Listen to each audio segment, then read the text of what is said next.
All right, I hope you guys can hear me. A little bit of different background I got going on here. So I told you we're still in transition, or like they say in the church, we're still in transition.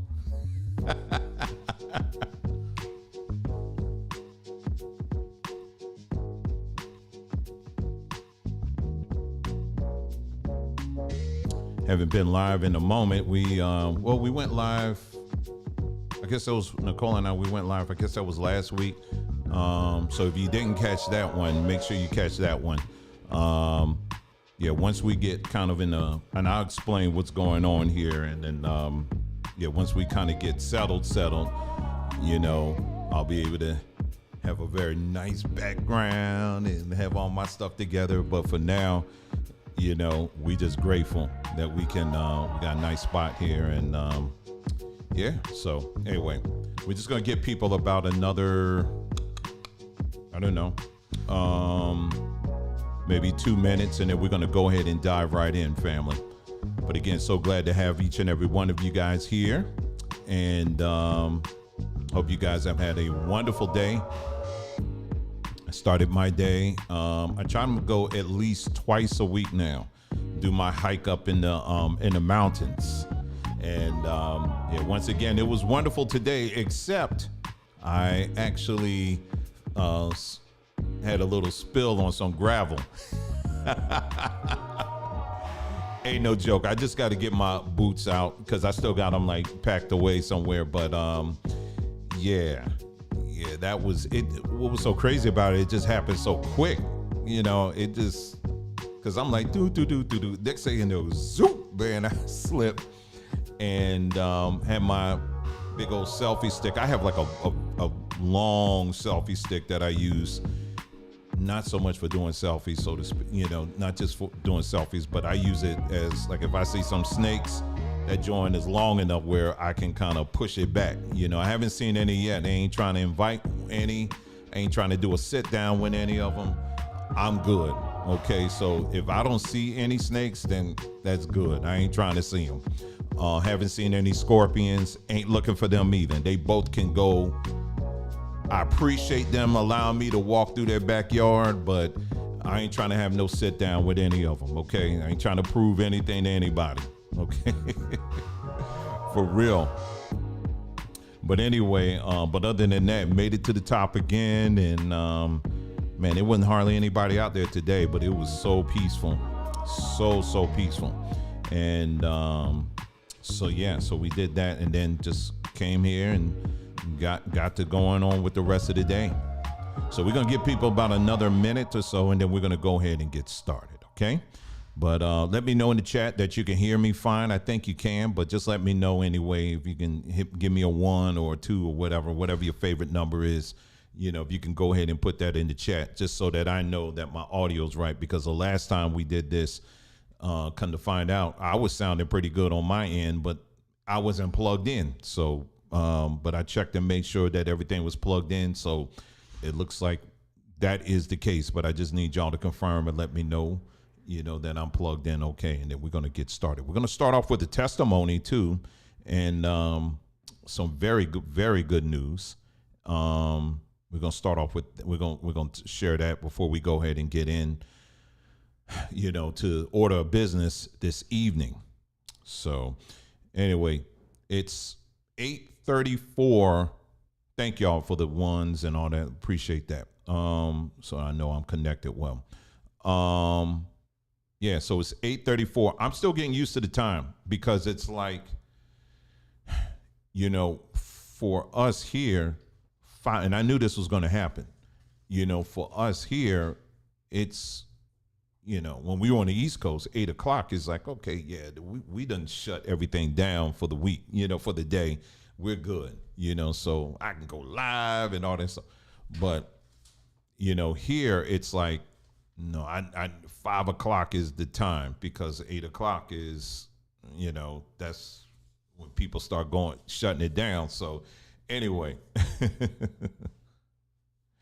so so just getting used getting used to the times and all of that stuff. And then, but anyway, so good to see everybody here tonight. And I hope you guys have had a wonderful, wonderful day. And here's to a wonderful rest of the week, because listen, that's what I'm claiming. I'm claiming to have a wonderful week, and a very one that we can get a lot accomplished and a lot done, and we can end it on a very good note. Okay, we just speaking it forth, right? That's what we're gonna go ahead and do that now. We ain't no. And if any curveballs come, we're gonna get around it. Okay, we're gonna still hit it either way. So all right. So family, again, thank you so much for joining us, and I really do appreciate it. Let's go ahead and, I actually will begin with that very good note that we received. Let me get that up here on the screen. Samba Tree, I'll just bring this up. So Samba Tree, just so you know, because this is it's Samba Tree, but it's a little bit more. Yes, Samba Tree is a business. It is our business. That is true. But I told you, when we say we did this thing, we started this thing, not so much, you want to make money. I ain't going to sit up here and lie. Well, we just did it because we need it because, we need to keep the lights on. We got to keep gas in the car. We got to get food on the table and all that. So I ain't going to be sitting up here trying to pretend. No, that's part of our livelihood, right? But it's a lot more than that. It's way more than that. First and foremost, the reason why we started the, sambatree.com was because we had, over time, we experienced firsthand, with, relatives, very close relatives of ours, dying, we believe, prematurely. And then friends and family as well, getting sick, and just got tired of that. Big shout out to everybody in the chat. Hey, Willie. And then everybody else too. So glad to see all of y'all. And just got tired of that. And, over time, we just really began to start looking at different solutions, natural solutions, because see, we saw what the doctors, the hospitals were doing when it comes to, the solutions that they were providing for our family members and for our people in general. And we saw that at the end of the day, while these little pills, it'd just be little pills, right? And you get like a few of them, and then it's like $200, $500. And I'm sitting up here looking at this. I said, this is one big scam, because I'm still seeing people getting sicker. I'm still seeing people dying. I'm talking about my people now. I'm remembering now, my mother-in-law getting a knee surgery. And for many of you who have either gone through that yourself, or you have, maybe you have friends and family that have gone through that, that can be a very, it's pretty taxing on the body. And they tell you up front that in many cases, it's not something that, it's kind of a 50-50. It can work and maybe it doesn't, And so you spend all of this money, to get knee surgery done, for example, because your cartilage or whatever in your knee has deteriorated because of whatever. Okay. And it's not genetics. It's usually because of, what contributes to that a lot of times is, because of weight, diet, lack of exercise. There are numbers of things that we can, point to, but in more cases than not, it's not simply because of genetics. It's other factors that contribute to that. But you have a lot of people, for example, and I'm talking even in our own family, I'm talking about my mother-in-law who got, surgery done on her knee. And even though that was done, still, there was still some problems there. It didn't really solve the issue. Meanwhile, the doctors are getting thousands upon thousands upon thousands upon thousands of dollars of our hard-earned money, to prolong a lot of these sicknesses and diseases so that they can get paid off, they can get their bag while we remain sick. And so that was something for me. I said, I am tired of this. I'm done with this. And I think and thankfully, I'm very grateful for me. I never really experienced any kind of real sicknesses or anything like that. But I really had a heart for people, because I guess seeing that, particularly I'm touched with it, even with my, my own father who passed away and all of that. I just got tired of seeing that. And if you listen to the last video that we did, if you didn't see the last live broadcast that we did, please take the time and watch that. Please do. Please do. I had someone who was a longtime follower of us, leave a comment and said, I'm confused. I don't know what y'all believe in. I don't. Are y'all in African spirituality now? You're not Hebrews. You're not Christians. I'm just confused. And I said, did you, basically said, listen, if you watch the video that we did just recently, we're very clear. And then for those of who follow this platform, that we're very detailed and we try to give you as much information as possible. There's no mystery in anything at all. Okay. We make things very clear. And if someone's still with all of that information, you still come out on the other side confused, well, there's really nothing more I can do, and then just leave it at that. I ain't got to be rude or ignorant or anything like that. There's nothing more we can do. So anyway, with that being said, in that broadcast, I went through a number of things that really got me a thinking, so to speak, on the path of thinking, rethinking a lot of things. And I talked about is a scripture, and I'm getting to this testimony. It's a pretty awesome testimony. The scripture that says they shall lay hands on the sick and they shall recover.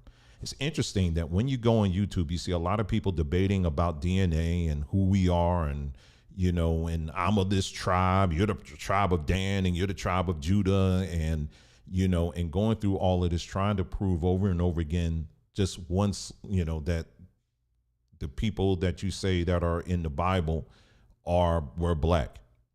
That all of this smoke and fire is simply building up to a general argument to try to come to the conclusion that the people in the Bible were black. Personally, I don't care.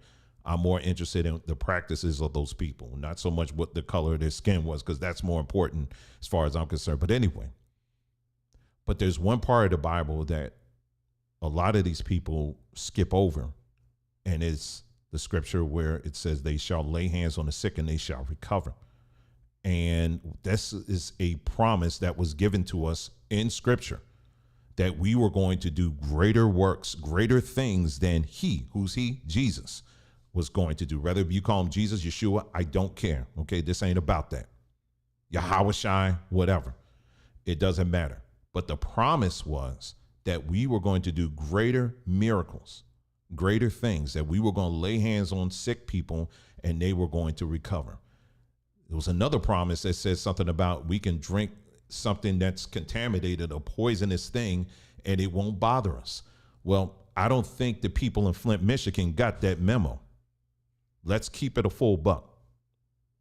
I don't think the good people down in places like Mississippi or Alabama got the memo on that one, because there are numbers of black people that I can point to who have been drinking toxic waters for years and have been getting sick and have been prematurely dying, but at the same time have been very faithful in praying, have been very faithful in reading their Bibles, being faithful to church, but still are getting sick and dying. So we have to go back and reevaluate some things. And people get mad and upset and frustrated because of the fact that you're questioning that. And so in the meantime, while we are reevaluating those things, what we're doing on this platform is that we're looking at the solutions that are out there. And there are plenty of solutions that we can put our hands on, and we have seen many results through those solutions that are in nature, right? And that's what we've been doing. And so, so we've done videos just on water. Speaking of water, we talked about the options that you and I have in getting access to free, clean spring water. We provided maps where you can go and find those things, go to findthespring.com. That's not our webpage, but it's out there. You can go to it yourself. It's free of charge. You can look for it. And instead of being one of these black folks on the 6 o'clock news of the Lord Jesus, God, we ain't got no water. The government, they just hate us. I'm telling you, these government folks, they hate us. They hate us. They ain't giving us our water. Meanwhile, you screaming and hollering, showing your big old white eyes and ashy mouth on TV, crying because the government, and meanwhile, You got springs all over the place that you can have free access to and get it and move on about your life. And this is what the kind of things we teach people. We try to show people here on this platform. Also with herbs, in the area of herbs, natural remedies and stuff like that, we have taught not just on this platform here on YouTube, but also on other platforms that we've had. We had a wonderful, wonderful sister Journey. Many of y'all, some of y'all know her. We had her come on board to help, to start, to have seminars to teach people how to spot, how to identify different herbs and plants that growing right in your own backyard. It doesn't matter where you are, but a lot of these medicines, these natural medicines, are literally right in your own backyard. So we're not just talking, we are doing. Okay, so we've had that several times. We even have a group, even now, it's a natural herbal group that's on Threema, on the Threema platform, where anytime, a lot of times we'll get people who email us and say, hey, listen, I'm dealing with this, that, or whatever, and they'll say, can you pray for me? I say, yep, we're going to pray for you. But what we also going to do is we're going to, I'm going to hit up some people and see what are some natural remedies that can address these particular issues. And and there's two things that we have targeted that I said I want to see destroyed, completely destroyed. And I say this because it can be done. Okay. The first thing is high blood pressure. High blood pressure. And that's the first thing. Purple lily, there's another option for that too. My wife and I, we're looking into that. If you don't have spring water in your area, we're checking some things out because there's some other options too. We're still kind of looking at some other options too that our people can access. I will just say this: reverse osmosis water. Okay. But there's some details that I want to provide with that. But in the meantime, what I will say is look in your area. If you don't have a spring in your area, look up reverse osmosis water. You don't have to buy the equipment to do that. There are locations that actually offer it for a very small fee, and you can get it. And it's a place not too far from where we are. It's like 25, 30 cents a gallon. I mean, it's like nothing. But look into that yourself. I would encourage you to do that if you don't have a spring in your area. Okay. So anyway, but we'll talk more about that in a future video. Okay. And then we'll take you through like the steps that we're going through to make sure that, finding more about the equipment and all that kind of stuff. Okay. So we'll look into that. I was talking about, really showing our people natural solution. Oh, two things. Annihilating high blood pressure. Number one, because too many of our people are suffering from high blood pressure. And this is low-hanging fruit things that we can annihilate just like that. Naturally. We don't need to be on the white man's medicine to annihilate that. You do not. I am not suggesting or telling you that you throw out all your medicines right now. That's not what I'm saying or suggesting. But what I am saying is there are natural solutions out there. Okay? We have many testimonies of people who have properly weaned themselves off of those medicines and are now taking the natural route, and they are seeing measurable differences in the high blood pressure that they have been suffering from years and years and years. It's going to require commitment from you, okay, and dedication. All right. We ain't telling you, we ain't got our hands out. There's no backhanded kind of thing where, okay, now you can have all this and more, if you, pay us for no, right now it's 911 right now, as far as I'm concerned, when it comes to the health of our people. And we want to make sure that the resources are there for our people to get the help that they need. So high blood pressure is number one. Diabetes is the other one as well. That's another thing. Diabetes needs to be eradicated and over with completely. We've been suffering from that way too long. I'm not waiting for these people to give a pill to annihilate it when our Creator has put all the solutions right outside our door where we can do it. We just have to knuckle down and we just have to make it work, make it happen.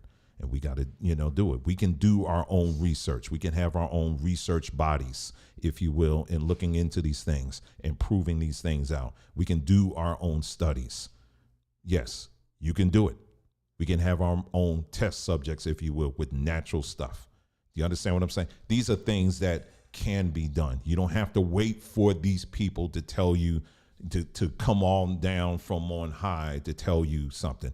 I ain't waiting for these Negroes in white coats just because they got approved by this system to be doctors. I'm not waiting for them to give me anything because they've already sold themselves out as far as I'm concerned.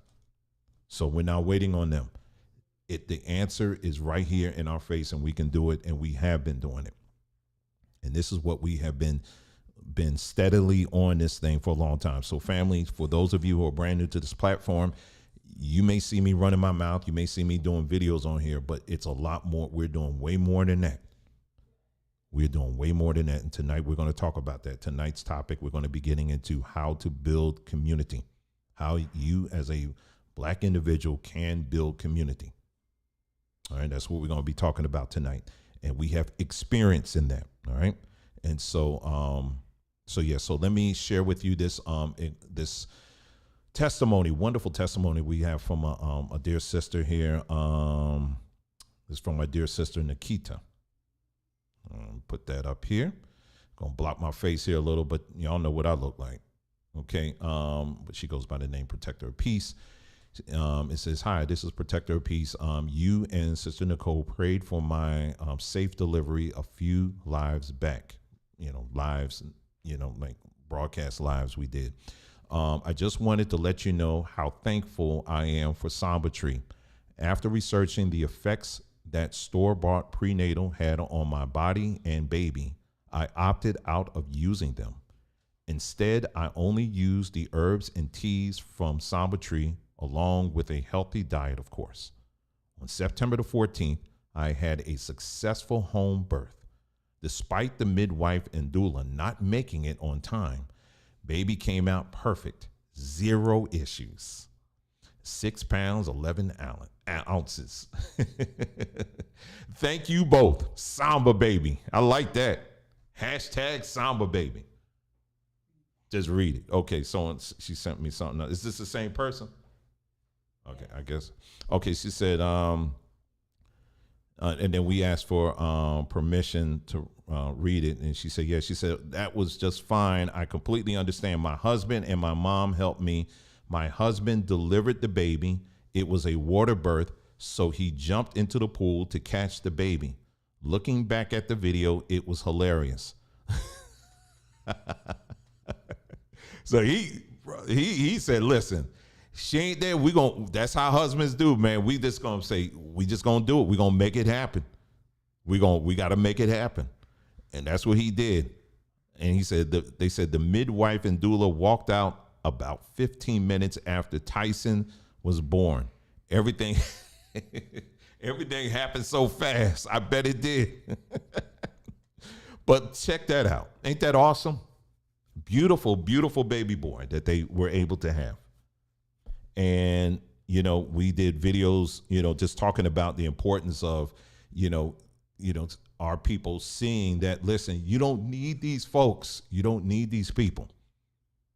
We stand on a ton of history where we as a people have done this ourselves. This is why I get so frustrated at times when I see our people that get so twisted up in the health insurance thing, because it's one big scam. Just like car insurance is one big scam. It really is. But to hear that example of someone was able to give birth.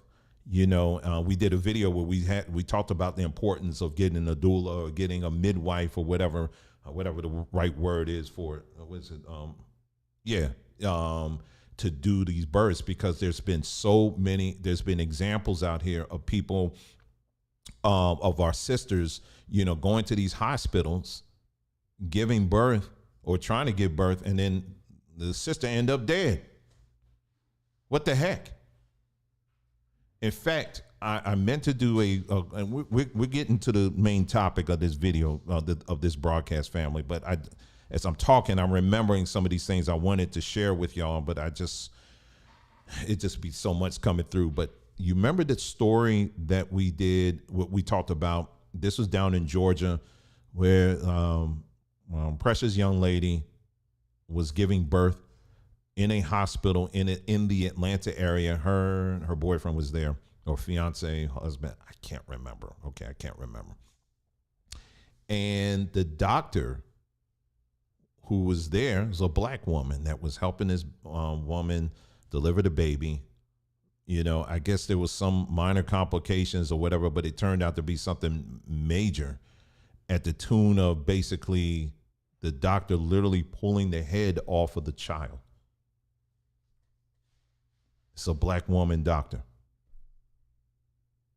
Just let that marinate for a second. Now, this happened. The news of this came out right on the heels of when all black folks are out here on the internet streets cheering and happy and jumping off of buildings and all that, because of the great battle down in Alabama with the folding chair. And people were just saying, you know, oh, prophetically, I just see the connection to the folding chair, because I saw Moses in my spirit. He was coming down off the mountain. Not only did he have the 2 tablets, but when he came off of the mountain, he had a folding chair, because an angel came and gave him a folding chair, and he told him to sit and to give the word. You know, I mean, it was just, I'm like, people just pulling from all kinds of stuff, you know, just saying all this. But meanwhile, all this shenanigans celebration going on, and this story comes out, and people I'm like, wait a minute now, hold on now. The baby not only died, but the doctor is a black doctor, removed the head off of this child. What the heck? And nobody's mad at that? Y'all ain't no energy for that? No energy for that. But I said, if that doctor had been white, you know as well as I know, it would have been a whole black army up in there. You know that to be true. Right? But anyway, it keeps on moving. So anyway, follow up to that story. There's more.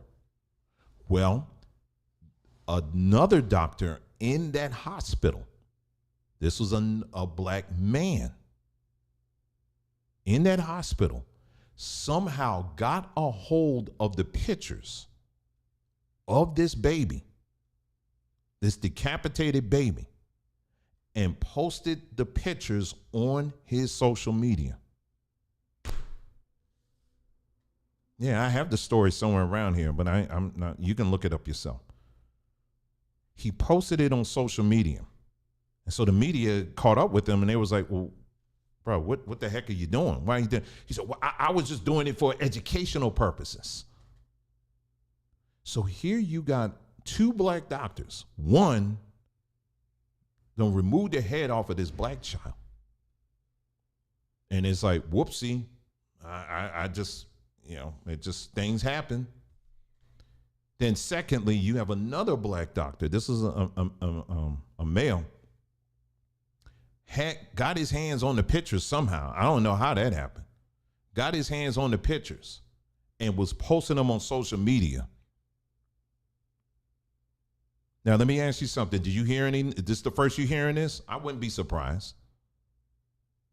I wouldn't be surprised if the first you hearing this. But there's no smoke for that. No smoke for that at all, is it? We're going to deal with that tonight. We're going to deal with that. But anyway, I was sharing that story in connection to this, and we're so glad for our dear sister. So glad. If you're watching, sis, congratulations to you and your brother, and your brother, and your husband, and our brother, your husband. Bro, let me just say something to you. For you to jump in and to be the aid and assistant to your wife, that is a beautiful testimony. And I say, I know your wife, she did a lot of the work there, but you did too. And so we just say congratulations to both of you. And we're so happy, you know, to hear this awesome testimony. And we just pray, and, you know, that there will be meant that this baby will be blessed abundantly with good health. And it sounds like, you know, that the baby was born in the right family at the right time. Ain't that something? So glad to hear that. So, but this is what we're committed to. This is the kind of stuff we're committed to when it comes to our people's health. You know, we can't get into it too much on this platform because as soon as we start talking about certain things, then they want to cut us off. But, you know, if you go over to mybondtube.com, we got a whole library that deals with nothing but health related issues. And we're going to keep on putting more and more content on there as it pertains to that. A lot of the content are things that they won't allow us on this plantation. So we got to deal with it over there. Okay. But we're going to make sure we're committed to making sure that we get the truth out of what's out there. And that we're also going to provide some solutions step by step on what you can do to turn this thing around. I want to get our elders off of these high blood pressure medicines. Someone just said something about high blood pressure on here. Hold on. Says I have, I'll put it on here. Said I have high blood pressure on medication 6 years. They want to go up in doses, more medication. I just start trying to change my diet, researching black seed and sea moss. Well, sis, you come to the right place because that's all we've been preaching here. Black seed. One time we did for those of you who have followed us, you know, we did a big giveaway. We said, just write to us. Let us know. We'll send you a free bottle of black seed oil. We went in our pocket. We don't know how now one of y'all. Most of y'all, we don't even know. But we went in our pocket and we bought black seed oil for whoever needed it, whoever wanted it. And we in that, and with that came instruction on how to take it, when to take it.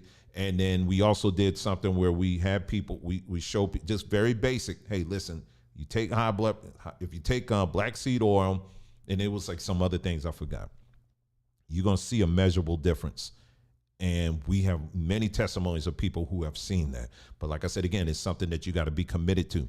You know, commitment to changing your diet, commitment to drinking more water, commitment to, you know, exposing yourself to more sunlight and all that other stuff. There's some basic things you got to really commit to. You got to work at it. All right. It's what this demonic science has taught us is that, you know, the white man will give you the magic pill and it will all go away. No, it ain't going to happen that way. All right. That high blood pressure for some of our people, it came by way of multiple sources. So it's going to take some time to deconstruct all of that so that you can get well. And that is something that we're very committed to in getting our people well. Because once you get physically well, now spiritually, you'll be able to understand a lot more things. Things will become a lot clearer to you. All right. And so that's kind of how we work there. All right. So anyway, wonderful testimony. So glad. Thank you, sis, again for sharing that and allowing us to share it. We really appreciate it. Okay. All right. So now let's get into the main topic. All right. And the main topic tonight, again, is there is no black community. There isn't. And we're going to show you why there isn't. But we're not going to leave it there because we're going to show you, we're going to talk about how you as a black individual, man or woman, how you can build community. All right. That's how we're going to end off on there. Okay. And we're going to show you by example. We're going to give you examples of what we're doing in our own lives. And I'm going to tell you right now, we are living a very happy and fulfilling life. Do we have everything we need that we want right now? Absolutely not. No, we don't. But it takes time. It takes time. And if you're going to build something that lasts, guess what? It's going to take time. Just like what we were just talking about with your health, it's going to take some time, okay? All right, so let's go ahead and get into it now that we're all here up in the house here. So we're going to first start off with taking a look at the definition of community. So let's go ahead and we're going to start off with that. And let me move some things around here. Get rid of that. Okay, there you go. Let's see.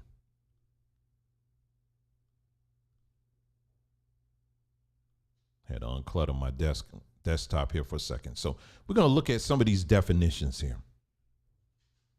All right. Just to give us, man, what is going on, bro? All right.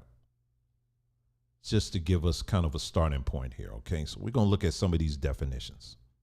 All right. So anyway, community. All right. So community, the first definition is as a unified body of individuals. So it starts off saying that it's a unified body of individuals, such as the people with common interests living in a particular area. All right. So common interest.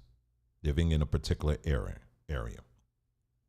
Okay, so doesn't so many of you live in a community right now. When you look outside your door and you're on your street in your neighborhood, it's you guys have you share common interests, such as, you know, what are the common interests? Making sure that you have paved roads, for example, making sure that you have clean running water going through your faucets, making sure that your community is safe. Those are, you know, common shared interests. Okay, those are just some examples. B, it says a group of people with common characteristics or interests living together within a larger society. All right, a community of retired persons or monastic community. I'm saying that right. C, a body of persons of common and especially professional interests scattered through a larger society, like the academic community or the scientific community. So scientists, as you know, they don't all live together, right? But they share a common interest. They just may be kind of all over the place, right? But anyway, D, a body of persons or nations having a common history or common social, economic, and political interests. The international community, a group linked by common policy.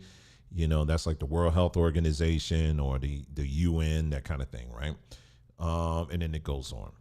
All right, so community in a nutshell. Like, I just wanted to share with you some of those different definitions, okay? All right, so let's go back to my slide here. Okay, so community, for our purposes this evening in this broadcast, is unity, all right? You know, because I know I spelled that wrong, right? I'm supposed to have another M in there. I hate when I do that. Anyway, let me get that. All right, they still spelling it wrong. Okay, community. All right, you need to have unity in order to have a community. All right, and what I am going to present tonight is that based on those definitions and based on a couple of examples I'm going to give you, when you look at what we call the Black community, it doesn't measure up to these definitions. Okay. Okay, so let's go. All right, so let me go ahead. I got another I in there too. Dang on it. Okay, here we go. All right, so let's start with this. This is on Art Street. This is down in Philadelphia. I found this image. When you look at a lot of these older cities, you're going to find, and this is example A, okay? We're going to get to Black folks, okay? But I'm just giving you some examples here. When you look at like a lot of older cities, particularly like in the Northeast, also on the West Coast too, like in San Francisco, I think San Diego, not sure. I know LA, so if LA, then it's probably San Diego too, I'm pretty sure. You're going to find in many of these older cities that they have a Chinatown, right? So Chinatown, it's not just, okay, this is where all the Chinese people hang out. No, it's a little bit more than that. These were spots, if you will, where as people who were immigrants that were coming over from China, you know, of course, they were not welcome in many other parts of the country or in the state or whatever, or in the city for that matter. You know, they had their own neck of the woods that they can kind of, you know, build businesses, build networks. And, you know, if they needed health care, it was all in-house. If they needed food, of course, they can get their own food, cook their own food, season it the way they want to. Everything was all in-house. If you needed jobs, you know, you can find jobs, you can find employment all right here. And this is a model that has stretched from all the way back in the day to even now to a degree, even though they're not restricted to Chinatowns anymore. You know, the economy and the world has changed, you know, a lot more since those days. But this was the model, you know, that you will find, you know, the people of China used in coming here to the United States. You know, it was like a retreat. You know, they're still there. Like if you go to Philly today, there's still a Chinatown there, but you know, it's not necessarily like if you have Chinese immigrants coming over, they don't make a beeline to Chinatown. You know, you don't have to do that now because now they're kind of more part of the wider society, right? But it's not just Chinese people as well, but you can also, it's also applicable to people, coming from the Middle East. You have that. You can have that also, people, to a certain extent. You got people from the Caribbean. You got in New York, you got sections of town and it's like Caribbean town, Caribbean communities, that kind of thing. And these are places where people who are coming from their homelands, if you will, it's kind of a beachhead where you can get yourself established, build, connect with the local networks, and then from there you can grow and branch out, right? So again, I'm giving examples, so don't get ahead of me, okay? Don't get ahead of me, because I have to keep saying that sometimes, because people I'm dealing with when you're on social media, people just like jump into conclusions, jumping into comments and all of this stuff, and I'm just gotta slow people down sometimes. Now, with China, I saw this especially when I was living in Southern California. I started seeing a lot of Chinese banks. I was like, well, well, Asian banks for that matter, because you had Korean banks there. I don't know if you had Japanese banks, but I'll just say Asian banks. But these right here, what you're looking at, are Chinese banks. What you'll find is, in addition to these individuals having their own bank, their own like Chinatown or whatever, right? They also had their own banks. So they economically had a connection to their homeland. So it was a lot easier for them. Let's say, for example, they come here, they make their money or whatever. They can give their money, entrust their money to their people, who would in turn will send that money over to their homeland, to their people. So you got a whole economic train there going on, right? And this is something that you'll see to this day for our people who live in places like LA, Orange County, I'm sure like in San Diego, I know up in Northern California, and I'm sure in on the Northeast as well, you'll see this a lot. You'll see a lot. There are numbers of Chinese banks. That's why when I hear people oftentimes, talking about we're at war with China right now and all this stuff. Let me ask you something. Did the Chinese banks close? No, they still wide open. They ain't shut down. So no, there ain't no war. Okay. All of it is smoke and mirrors. Their banks been open. Okay. So nothing has changed on that front. All right. So let's continue. So so they have that. So likewise, you can see the same thing with, again, I'm pulling from my time when I was in Southern California. You have Mexico. People coming out of Mexico or Central South America, there are banks that they can go to where they can send their money, they can receive money and all that stuff. So economically, they can stay connected to their people, to their homelands and all of that stuff, right? Now, let's turn the page here. When you look at us as a people, black folks, we're going to look at our situation, okay? Let's see, which slide do I go to? What slide do I go to? Okay, so let me go to this slide here. Okay, so for our situation, we tried our best to cobble together the same situation, right? We have a very rich history when it comes to establishing black-owned banks, right? We have a very, very rich history when it comes to that. There's a movie that we showed. It's on Apple TV. I can't remember it now. Maybe someone can put it in the chat. But I know Samuel Jackson is in it. It tells one example of, it was a black man or two black men who tried to create a whole chain of banks, and so all of that. But that's just one of many, many examples of our people coming together, realizing that we needed to establish our own stuff. Okay. So, but our path is different than the Chinese. Okay, so let's be clear with that. Okay, the Chinese, yes, they did their hard labor stuff, but they didn't go through slavery, not like we did. And what slavery did, it's a little bit different. Let me get off of this for a second so that we can, because we want to make sure we give a perspective here. Okay, slavery brought a whole nother situation. It brought a whole nother situation, all right? What slavery did, so that we can understand this, so we can all be on the same page. Before we even hit those ships in Africa, we were put in a literal blender.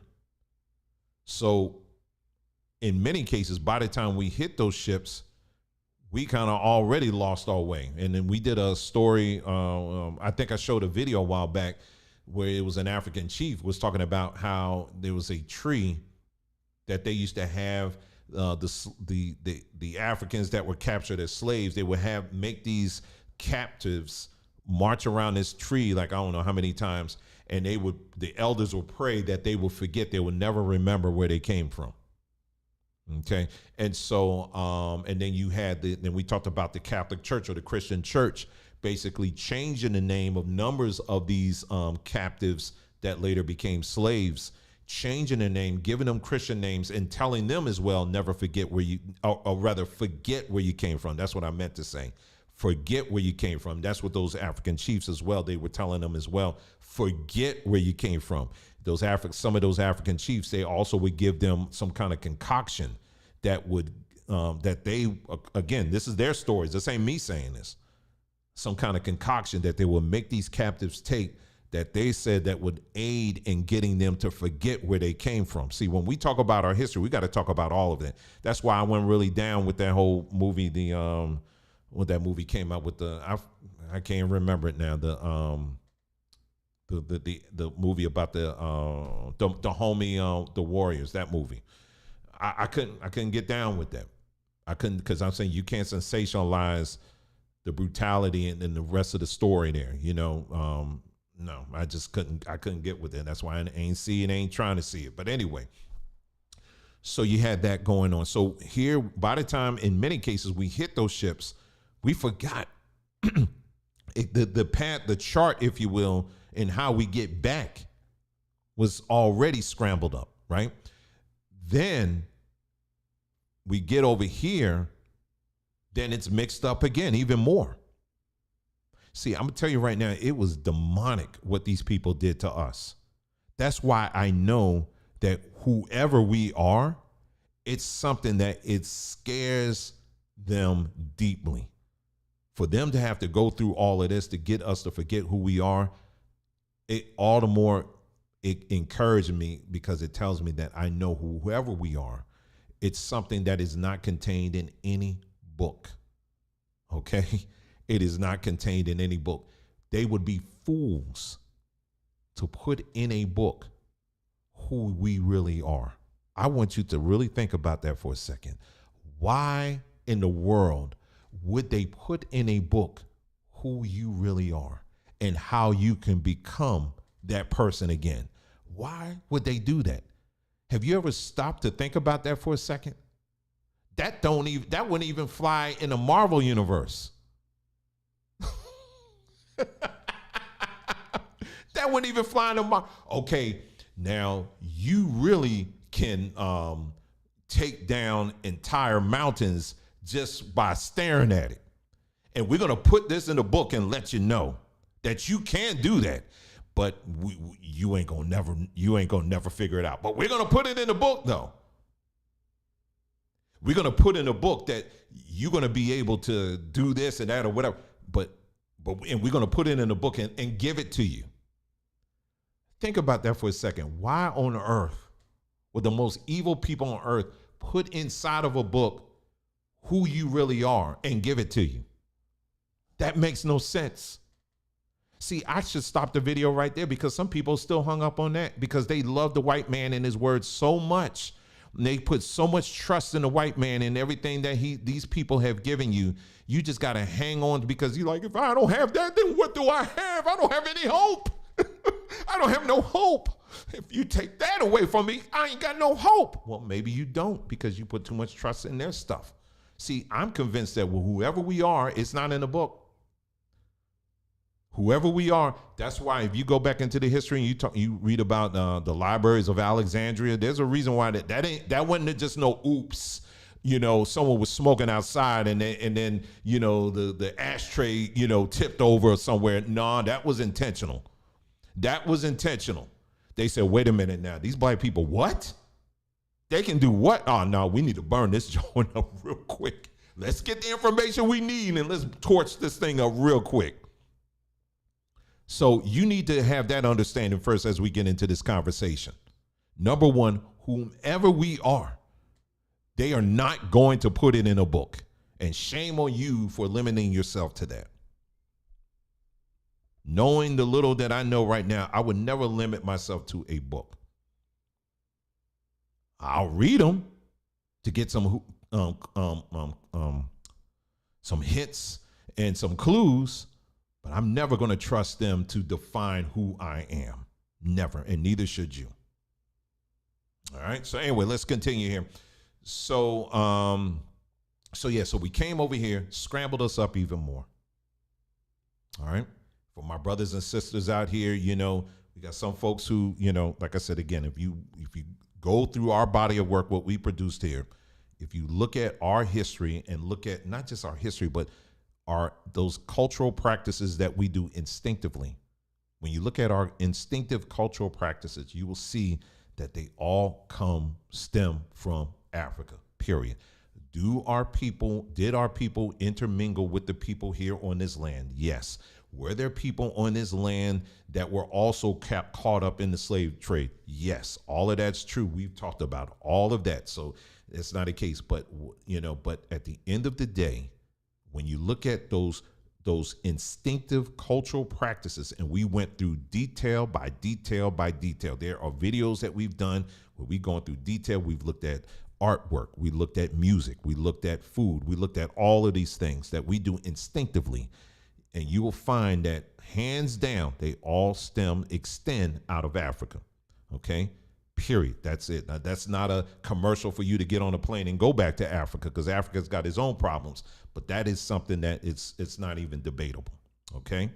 And so, but these people have done their darndest, if you will, to try to separate us from that fact, from that reality. That's why you got all this other stuff that's out here right now that's trying to confuse people and try to get us off center and all this other stuff, right?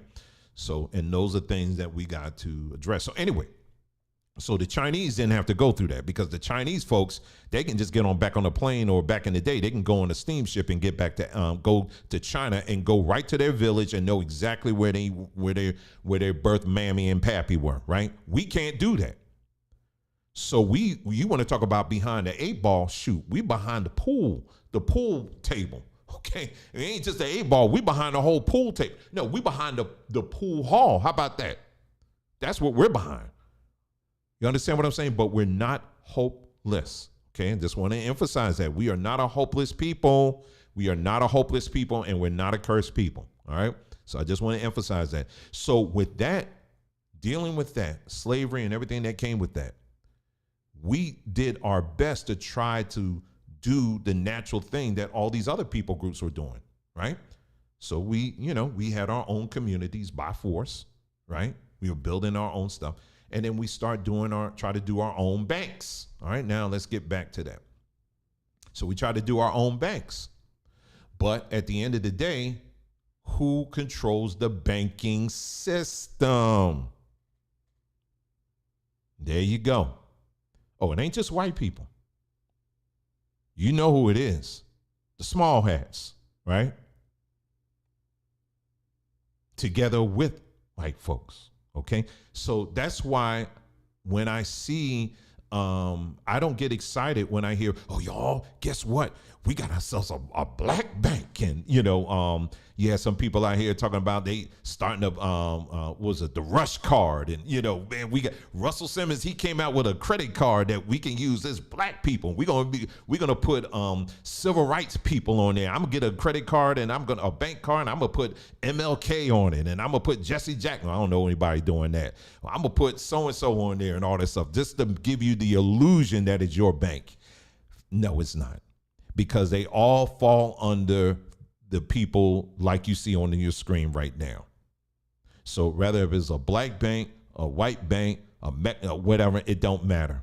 At the end of the day, this is and these are the people that got together to sabotage our economic tries, if you will, to try to be independent and separate, from the banking system of this wicked demonic system. And see, that also had an impact on housing, business loans, etc. I'm not giving excuses. These are just simply facts.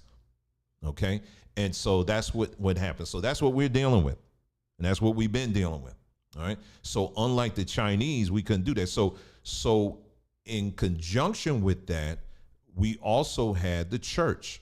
Now the church provided some very good, was the centerpiece of the Black community.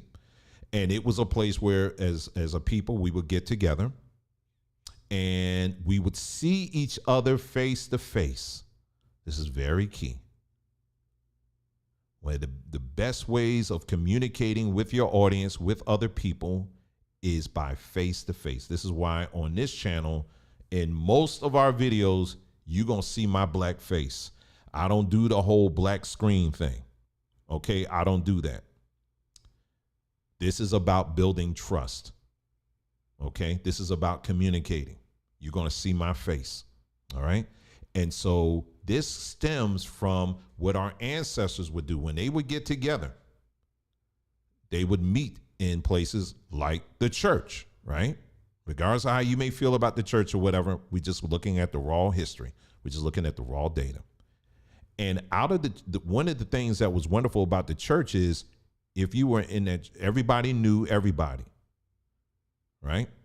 And if someone was acting a little, if you can tell, you can look at folks in the eye. If somebody came up in that church and was acting a little crazy or whatever, you can see them straight up, right? They couldn't hide behind one of these old images that y'all use to identify yourselves on this timeline thing. They couldn't hide behind that. They come up in the church and they got a lion with fire coming out of his mouth. I'm the Lion of the tribe of Judah, whatever, or I'm a victorious woman, and you got a headscarf up there, or you using a image of you, in your high school days or something like that, and you by 80 years old. And it's like, come on, sis, don't do that. Don't do that. Please don't do that. Okay. You beautiful, sis, bruh. You okay. But I'm sorry.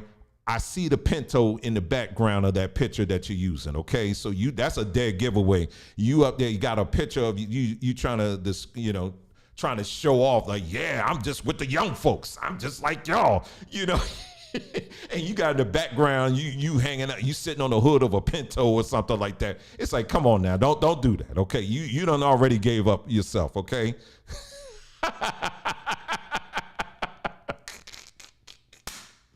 I'm serious. Be dead giveaway. Or you using another one that some people do. I ain't gonna give all of it away. I don't want to embarrass nobody here. Okay, but basically, some of y'all be giving away your age. I'm serious. But anyway, in the Black church, we were able to see people for who they really are. It was a great place of being transparent. It was also a great place for building networks. Okay. We did what we could do. You know what I'm saying? We did what the little we had, and we made the most of it. Very proud of our people. Very proud of our people, what we was able to do. And so if someone had a restaurant, in town, everybody knew in the church. If someone, had a service where they were a laundromat or whatever, everybody knew. If someone had a travel service or whatever it is, everybody knew. Everybody worked, so this is the place, the hub, if you will, where, it wasn't just for spiritual enlightenment or whatever, or upliftment or whatever, but it was also an economic one. Okay. Yes, they, building funds were, they would build the church and that was it. That's all it was. They would just build the church and that's it. But as you can fast forward today, now we don't need a small church. Ain't that funny? Ain't that something? We got larger churches, but smaller businesses. I'm laughing from keeping from crying. We got larger churches, mega churches, but the businesses be going out of business like just left and right. Figure that one out. You look at these old Black churches back in the day, it'll be some boards put together that they was able to find somewhere, but yet we was able to support each other. We was able to build businesses. We was able to build legacies and all that. I mean, we was able to do all of that stuff with just a piece of wood of a church. Now we got larger churches, and it ain't the same thing. But anyway, not to this measure.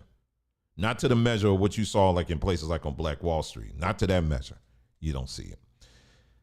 And then of course, so if you look at the history, see, I'm going through a lot of this history right now just so that we're talking about problems, but we're also getting to some solutions here. Okay. So we got to kind of look at history in a very good perspective here. Okay. Kind of well-rounded perspective. The preachers,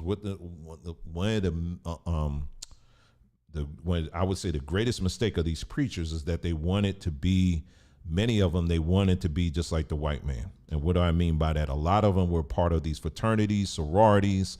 The women were part of sororities or Eastern Stars, Masons, the Masonic Order. You know, the AME church was full of them, especially. You had churches like AME, Kojic, Baptist churches. They were full of these preachers. And even to this day, you'll see they're still part of this. So when you look at the word, I believe it was the word pastor.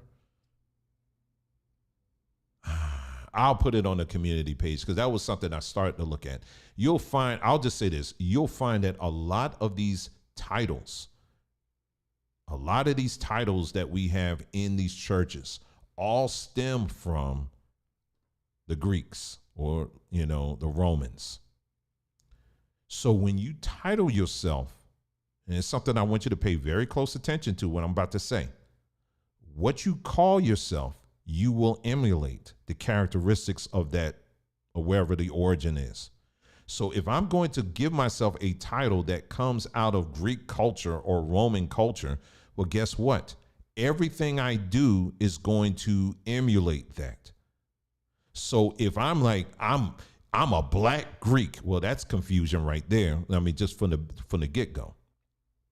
But if you're wondering why, fraternities and sororities are ultimately about them and them alone, and they're about their own members and that's it, and not so much the greater black community.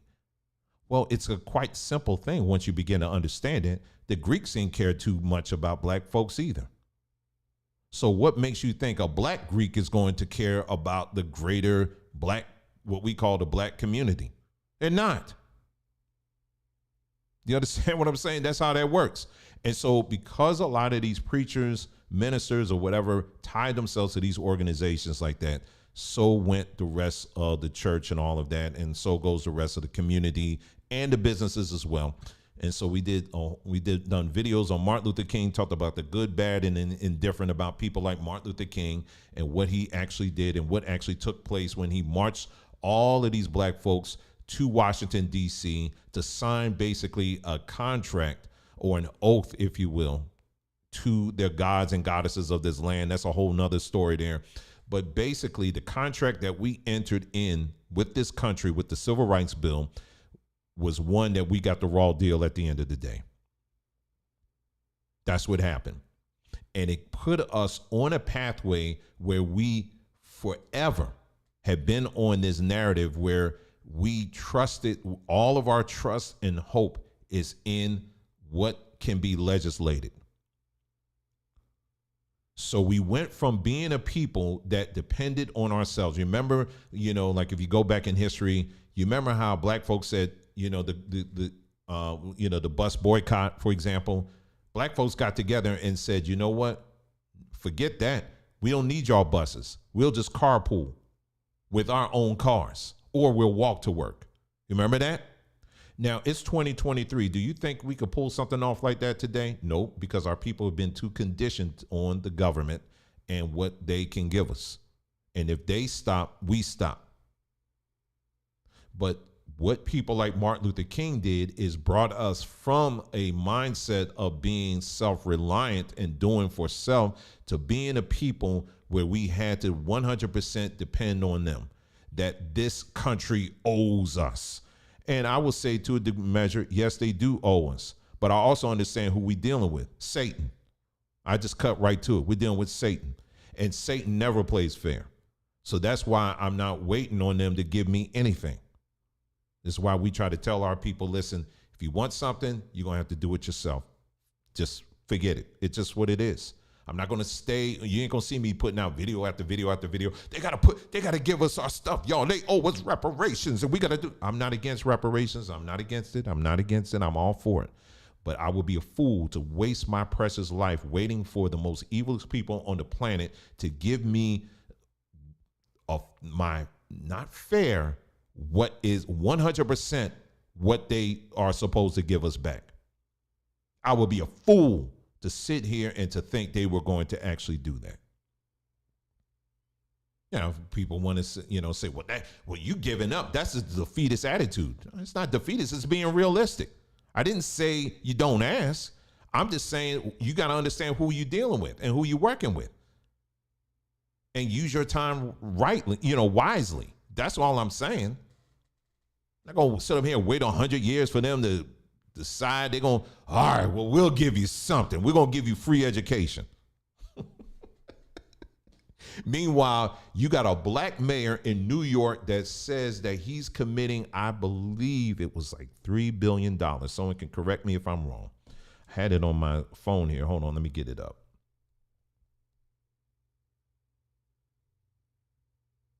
No, $1.3 billion. He is preparing. This is a black mayor of New York City. Eric Adams is now preparing to spend $1.3 billion on hotels alone to shelter illegal immigrants for 3 more years. The money will go to fund 100 hotels in a 3-year contract with New York Hotel Association weeks after banning 90% of Airbnbs.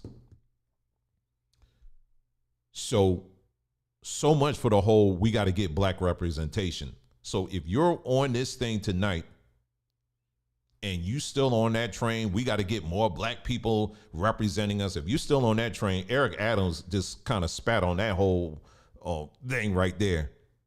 $1.3 billion he is committing to aid illegals and making sure they get some nice hotels in New York City. And you think this system is going to give you a check? They going to check you. I'm just being honest. I know some of y'all get mad at that. I know you're mad. I've been past mad, y'all, just to let you know. Don't think I'm just like, John, we ain't just going to sit back and do nothing. No, we talking about doing something. But one of the things I'm telling you is don't sit up here and wait for this system to do anything for you.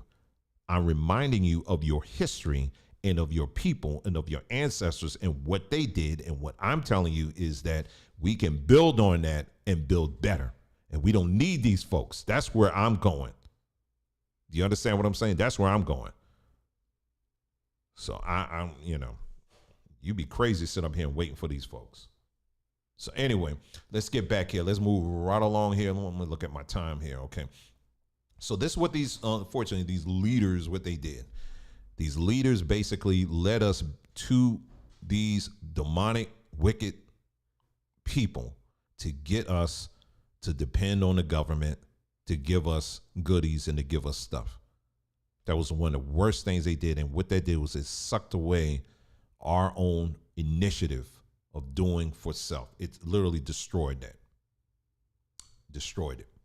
And well, let's move on. So I talked about that.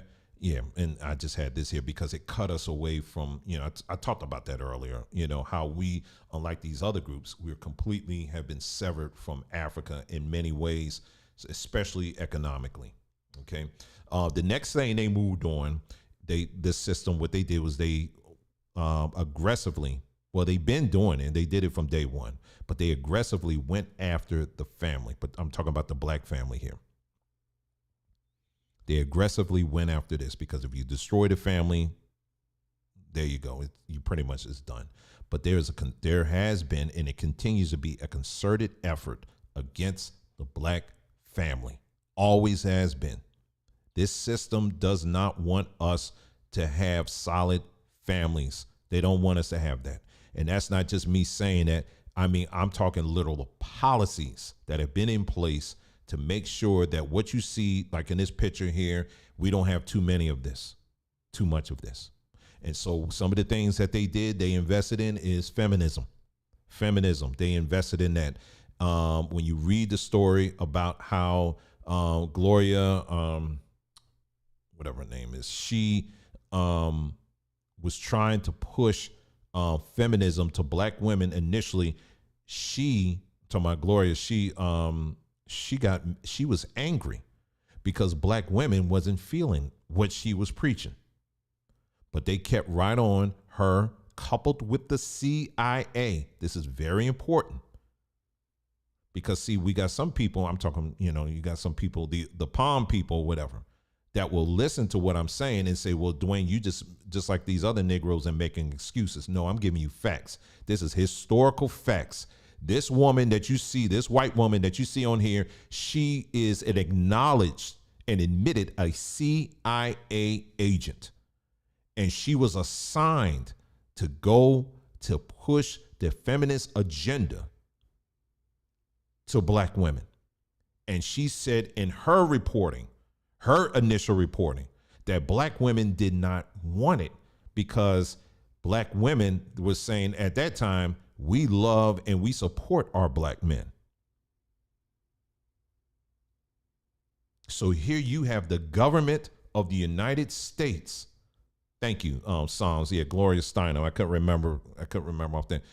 The government of the United States partnering with white women to cause and to create a division between our women and our men.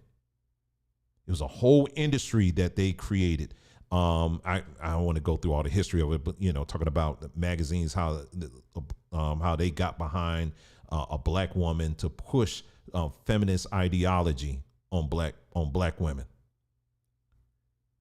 This was a CIA agent that was working to peel away the black woman from the black man.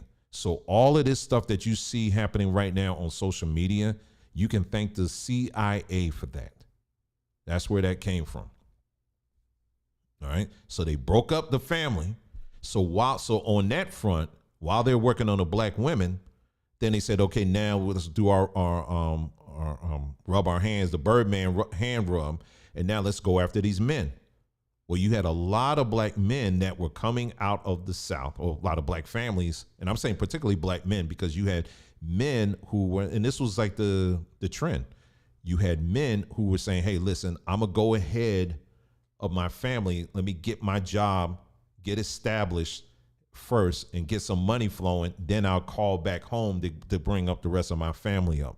So you had a lot of black men that were working in these factories in places like Detroit, Philadelphia, New York, Camden, Trenton, Baltimore, DC, all of these places here. Many of y'all who live in these cities, you're very aware of this. A lot of these homes, now you got now you got white people living up in there. Now you can't even afford to go up in. If you park your car in front of some of these buildings now, they call the cops on you.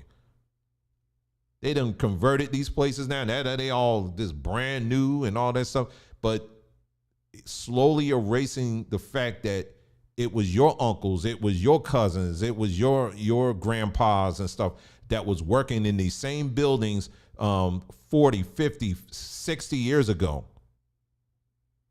so that the rest of the family can be taken care of.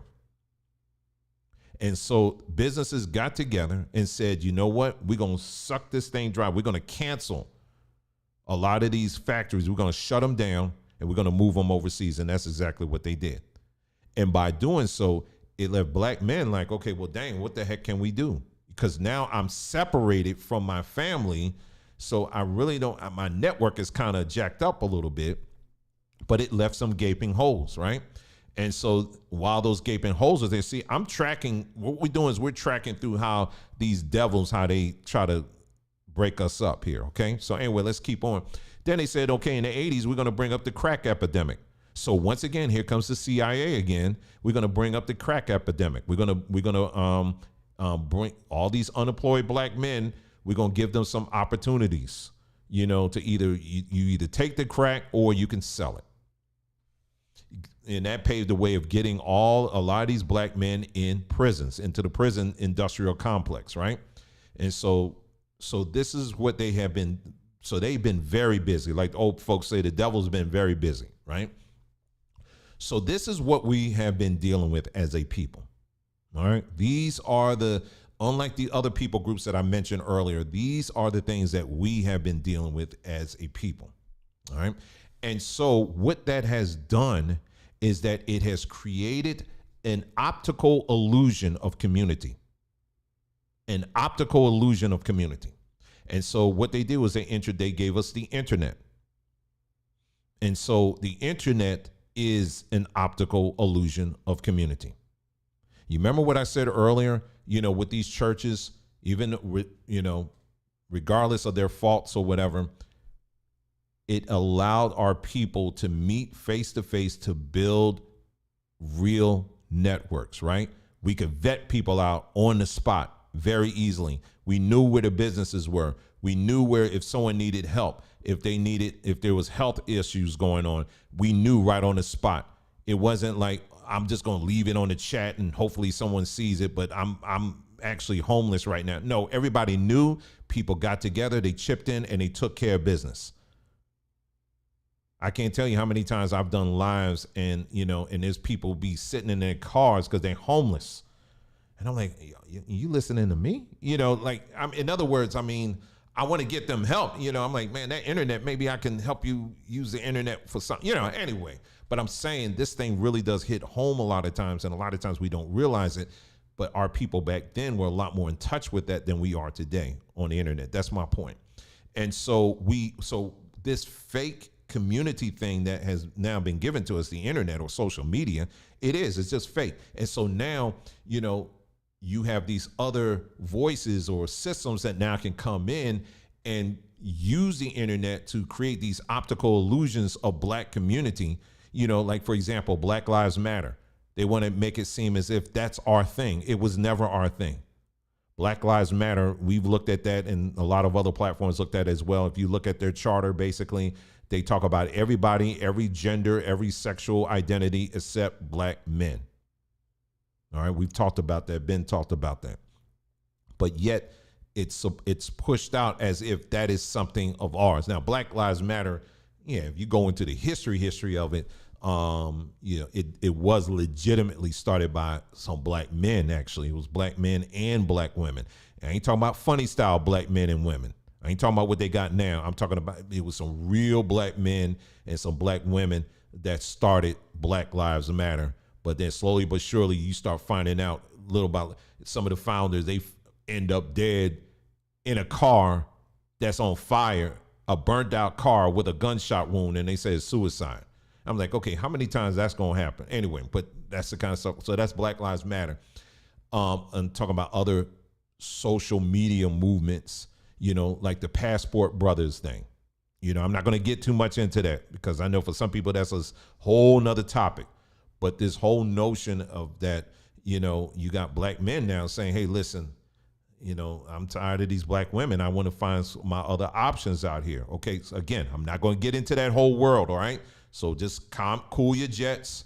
I ain't getting into that. Okay. There's pluses, minus, whatever. Okay. I ain't going to get into that. The whole divest movement where you got black women now saying, well, we don't need black men. We need white men.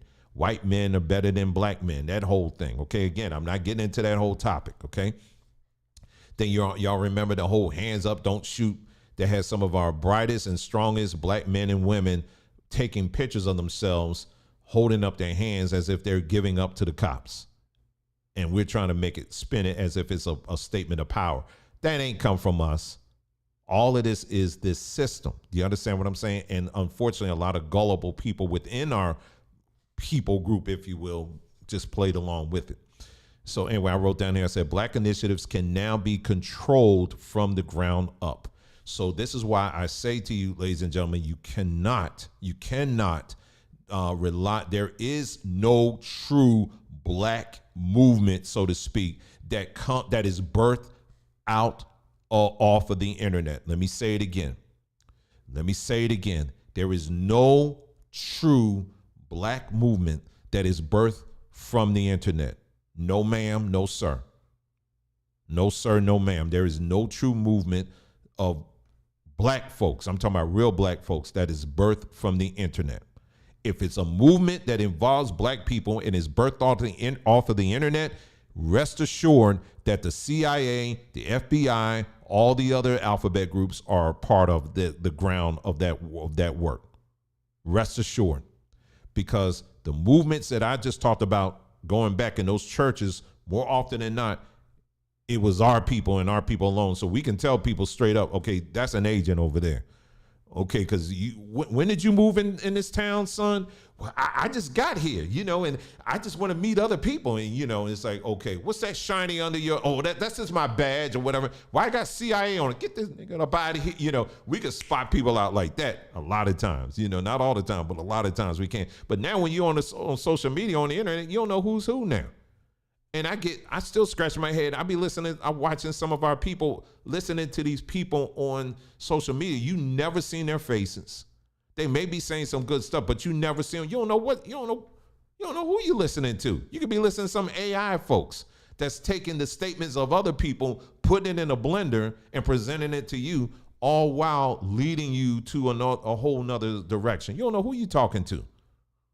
Rather, you don't know who you're listening to. You know what I'm saying? So anyway.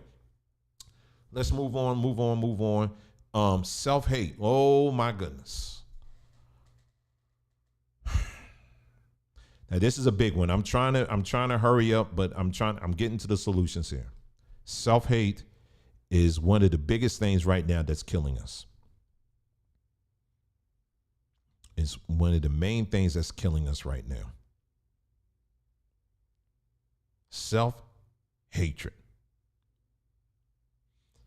And I'm going to tell you, I'm going to try to give some very quick examples here. Very quick examples. I'll just give you some personal ones here. For, my wife and I, we have a couple of businesses, excuse me. And we have seen firsthand when it comes to the hatred our people have for each other. I'll just start with us, and I'll give some other examples too. And I have a video too. I'm gonna show you real quick. I can point to an example or examples, I should say, where we've had customers. I'm talking about black folks now. Let's say, for example, they order something and maybe the order got there late, or I don't know. Box got damaged in transition or something like it could be anything, right? Or maybe we got the order wrong. It could be something like that. I can't tell you how many times we've had people, I'm talking about black folks. They don't just email. Now this don't happen all the time. Okay. So this is not an all the time experience. I'm giving you some examples. Okay. These are examples that we have seen and experienced. It's not just, hey, listen, my order's this, I didn't like how this happened or whatever that. It's not just that. We've had black people who will not only will cuss you out, but they will also go as far as go to the BBB, the Better Business Bureau, and report you and tell other people don't ever go to this business because of this or because of that. And I sit back and think, and then this is after, you can only take my word for it because you're only hearing it from me. You only hear one side of it, right? But I'm going to tell you right now, my wife and I and other people that we have working for us, we have years of experience in being very, from the ground up. When we were building these businesses, we built it from a standpoint of customer service, and providing the best customer service we can. And I've always said, as a people, I'm talking about black people, we should be the best at customer service. Considering all that we've been through, we should be the best at customer service. I ain't talking about no yes or boss stuff. I'm talking about where you are providing the best of service to people, regardless of who they are, white, black, Asian, it don't matter. We should be the leaders when it comes to customer service. And so that is how we have built our business, starting with that. And then building, you start off with how do you treat these people? And then from there, you put your products and all that other stuff. But the heart of what we do is customer service and treating people as we want to be treated. That's how we always do. And for those of you, even with Samba Tree, you know, I'm sure there are many of you have experienced that as well. We do the best we can. We work with folks. Hey, listen, we're going to do this and that or whatever. We messed this. Okay, if this got messed up, don't worry. We'll replace it and we'll give you something else. You know what I'm saying? We try to go overboard many times. But if you come up nasty, you know, we ain't too much we can do. But this is pertaining to another business we've had. We've had people, black folks, that have gone as far as going on entire social media platform campaigns and saying, we're going to take you down. And I sit back and I say to myself, do you use this same energy when it comes to Amazon getting your order wrong? Or when you go to the grocery store? Or do you go to some of these white businesses? Do you go to that much trouble to take them down as well? More often than not, that's not the case. And see, we don't like talking about these kind of things. And that's part of the problem. But that's just in business. That's just one example. I can give you many, many, many examples where I have seen black-owned businesses literally get destroyed by other black folks. See, we love to talk about Black Wall Street. Oh, we love to talk about Black Wall Street. And you know, before the white man came, you know, we had this and we had that. And, you know, we were all working together and we all loved each other and all this stuff. We love talking about that. And much of that is very true. You know, and yeah, it was brought down by some very racist white people. We love talking about those stories, don't we?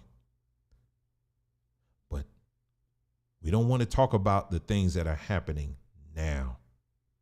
Okay, so with that, let me show you this short video of this is a restaurant in Philadelphia. And for those of you in Philadelphia, you should be very familiar with cheesesteaks, right? Well, there's a famous cheesesteak place. I don't know if it maybe some of y'all older people, you know, it's called Jim's cheesesteaks. I'm not familiar with that. That's from my older people from Philly. Y'all may be familiar with that. I'm not. I just know if it's good or not. But anyway, this Jim's cheesesteaks, it was reopened recently by two black men. Well, because of the crime that they are experiencing, they had to do something. And I'm going to show you this news story right here. And whatever the words you're supposed to say before you show private use or whatever it is, you know, you're supposed to wave your hand and YouTube's supposed to say, okay, it's good. We can put it in the chat and see if it works, but I never have any problems with news stories. But fair use, that's what the words are. You're supposed to say fair use. You're supposed to wave your hands and say fair use. And then YouTube, the YouTube angels will pass you by. Anyway, let's go ahead and play this video. Authentic.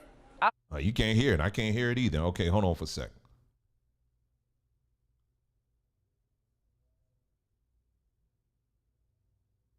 Oh, I know why you can't hear it. Hold on.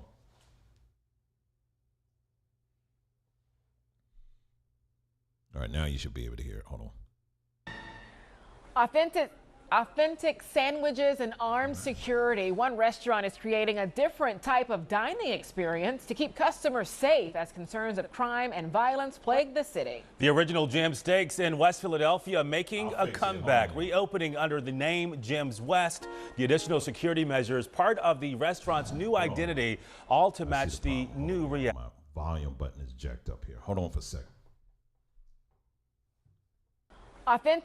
Authentic sandwiches and armed security. One restaurant is creating a different type of dining experience to keep customers safe as concerns of crime and violence plague the city. The original Jim's Steaks in West Philadelphia making a comeback, reopening under the name Gyms West. The additional security. I'll start from the beginning. Hold on. There you go. Authentic sandwiches and armed security. One restaurant is creating a different type of dining experience to keep customers safe as concerns of crime and violence plague the city. The original Jim Steaks in West Philadelphia making a comeback, reopening under the name Gyms West. The additional security measures, part of the restaurant's new identity, all to match the new reality. It's Friday night. I'm Shari Williams alongside Gray Hall. The big story on Action News tonight is heavy security guarding the food line outside of Gyms West. There have been lines around the block since the location reopened. People saying they are excited about these cheesesteaks, but when it comes to the security with those rifles, the reaction mixed about this. Yeah, Action News reporter Brianna Smith now joining us live with what people are saying about what they saw while waiting for their cheesesteaks. Well, Shari and Gray, some customers say they appreciate the armed agents to keep them safe when they are out and just trying to eat. However, others argue it's alarming to see an AR-15. I'm so excited. The food has always been good. In my opinion, the best cheesesteak in town. Residents are thrilled the original Gyms West Steaks in West Philadelphia is back in business. Thank you. But this time, customers can expect to see armed agents out front. The violence has spiked. It goes up and down. You want people to feel safe and to be safe, you know, so when they come out and eat, they don't have to worry about no type of harm. Our lines are down the block, so while you standing here in line, connecting with other people that you may not know, we got security right here just to keep you guys safe. The owners hope their presence prevents crimes. It's not just myself. There usually be other agents who's sworn and certified through the state of Pennsylvania to do security work when they're off duty from what they're doing. All of us are former military, police, law enforcement background. Other business owners have hired armed agents too, including the Carco gas station in North Philadelphia. As a business, if you want to secure your business and you want to make sure everybody's safe, you got to spend that extra money. While some customers support the enhanced security, Safety and good food is always a plus. If it deters it, I can't complain, I guess. But, you know, I'm not exactly a big fan of guns, but I get it. others think it's not necessary outside of Gyms West. Now, North Philly, where that gas station is, where the guys out there with machine gun, I can understand that. But here, it's a little overkill. Even if you just had an armed guard, okay, but just walking around with a machine gun, it's not family friendly. I'm here to protect you. I'm not here to, you know, cause any trouble or be that guy with the rifle. Yeah, that's the goal, to keep everyone safe. Now, customers can expect to see armed agents outside the building Thursday through Sunday during business hours. Reporting live along the Parkway, Brianna Smith for Action News at 10 on PHL 17. So, family, just so you understand, because see, this is the part of the story that we want to mention. Protection from who? Who you think they're protecting? They're trying to protect themselves from? The Klan? You think the KKK is riding down in West Philadelphia? Let me, as someone who was born in that city, let me assure you, the KKK ain't coming anywhere near West Philadelphia. It's some skinheads, you think that? No. And then, you know, you got the FBA people, well, they were all immigrants. It's all immigrants that's doing it. No. It may be some immigrants. But this is our people, black folks, I will say that. Black folks that they're trying to protect themselves from. So let's go back to this little slide that we, like I said, again, are imagine, where we just like to reminisce on the glory days, right? We like to reminisce on the glory days. And, we just need to build another Black Wall Street. Now, given the conditions that I just went through, all of this stuff and what these people have done to us and all of that, and now what the reality that we're living in right now, do you really think we can have this right here, a Black Wall Street? Let me answer it for you just for the sake of time. No, not like this. Absolutely not. Like I said, again, they have put a campaign. They have waged a campaign to teach and to train us how to hate ourselves. We will hate ourselves so much that we will kill each other. This is true, family. I know we don't like talking about it. I know we don't want to have a discussion about it. I know we like to push it off on other things and, and say it's part of this or, is this, that, or whatever. But it's just, at the end of the day, it's true. It's black folks that are doing this. These are two young black men that have an honest business selling cheesesteaks. It ain't a bank.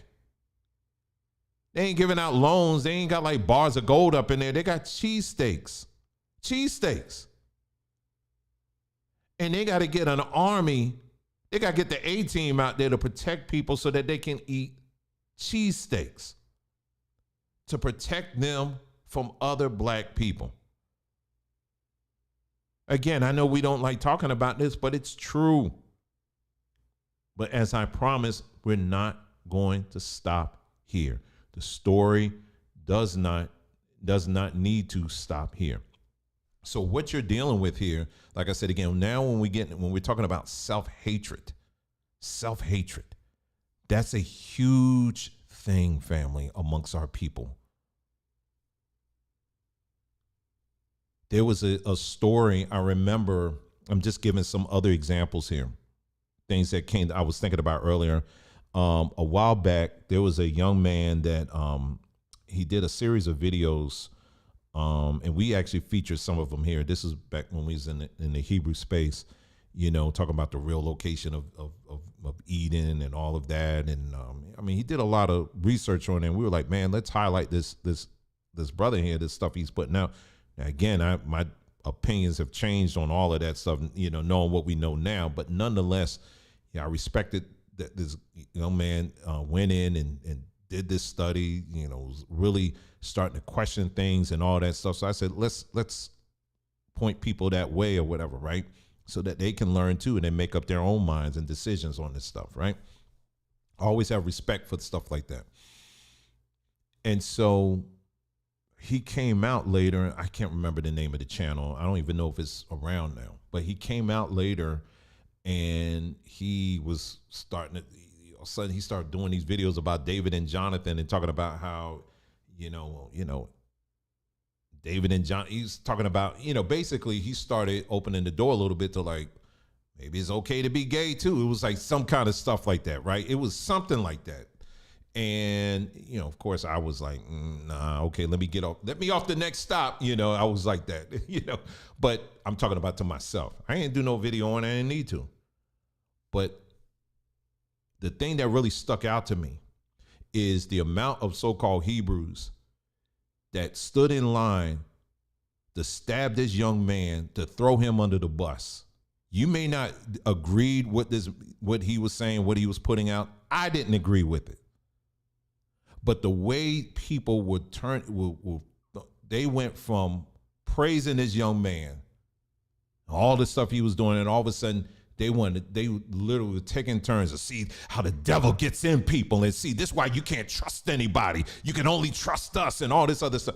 And I was seeing this and I turned to our brother, because, we got some brothers, that I got some personal brothers I kind of connect with or whatever. I said, listen, this is what's going on. Of course, I don't agree with this, what he's saying, what he's putting out here now, but I will say this, I would encourage you, reach out to him, let him know, hey, listen, there's some brothers out here that, we're praying for you. If you need someone to talk to or whatever, we're here for you, and that's it. And just leave it at that. I may disagree with what he's saying, but daggone it, I'm not here to cut your head off. You understand what I'm saying? He just needs some help. He was asking some questions, or whatever. But to see how people were just going in on this brother like this, it was just something. It was something else. Another thing I'll say that I said to myself, I really wasn't going to say nothing about it, but I'll say this. I'll say it anyway. There's, of course, this whole civil war that's going on right now in the Hebrew space, who's on first when it comes to who's a Mason, who ain't, and all this other stuff, right? And I see, regardless if you agree with this brother or not, I think that's irrelevant. But what I have seen, again, black folks, and how they I mean, it just, again, I'm not standing on agreement on either side on this thing, but I see how some of the same people that had no problems with the things that he was saying before, he was saying the same stuff, but now he turned it on and said, hey, listen, I'm gonna use this same analysis, if you will. Now I'm gonna start looking at Hebrews with this. Then all of a sudden now people lost their minds over that. And now it's bad, but it wasn't bad when he was sharing, using that same analyzation or whatever when he was talking about other people. But now it's a thing that it's bad. He's an agent of Satan now when he's looking at black folks. And to see this cannibalism, if you will, over just a simple disagreement of stuff, it's really something, and it shows the level of self-hate. If you don't agree, I tell people, listen, all the time, if you don't agree with me, just unsubscribe. It's simple as that. Why do you got to go on a whole campaign to try to take me down? I told you, I've had people that I've just asked questions. They went on a whole campaign to try to take my business down, to try to take the channel down. They went on a whole campaign. It's never just I just disagree when it comes to black folks. It's almost never that. It's almost never that when it comes to black folks. I'm going to take your head clean off. Do you understand what I'm saying? But it's rooted in something a lot deeper. And what I'm saying is it's self-hatred. This thing is deep, and people carry that self-hatred with them, regardless of what religious system or belief system they go into. They carried it with them. They just used the Bible to legitimize it. And that's the thing I can't stand, is when people use the Bible to legitimize the self-hatred that they have for themselves and for people who look like them.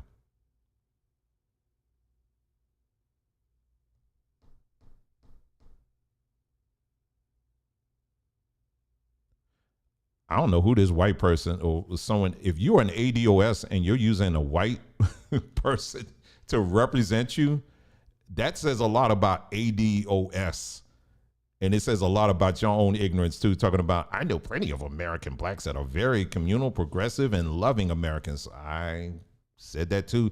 And maybe if you came to the beginning of this broadcast, you would know most of this broadcast was highlighting that.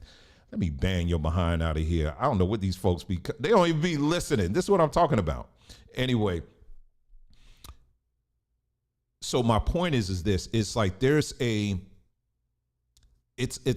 this deep self-hatred that we have as a people. And the reason why I spent most of this broadcast talking about pointing out, the whole chronology of this thing and how the government especially invested into making sure that you hate each other. You know what I'm saying? I want you to understand that. So you're dealing with a lot here.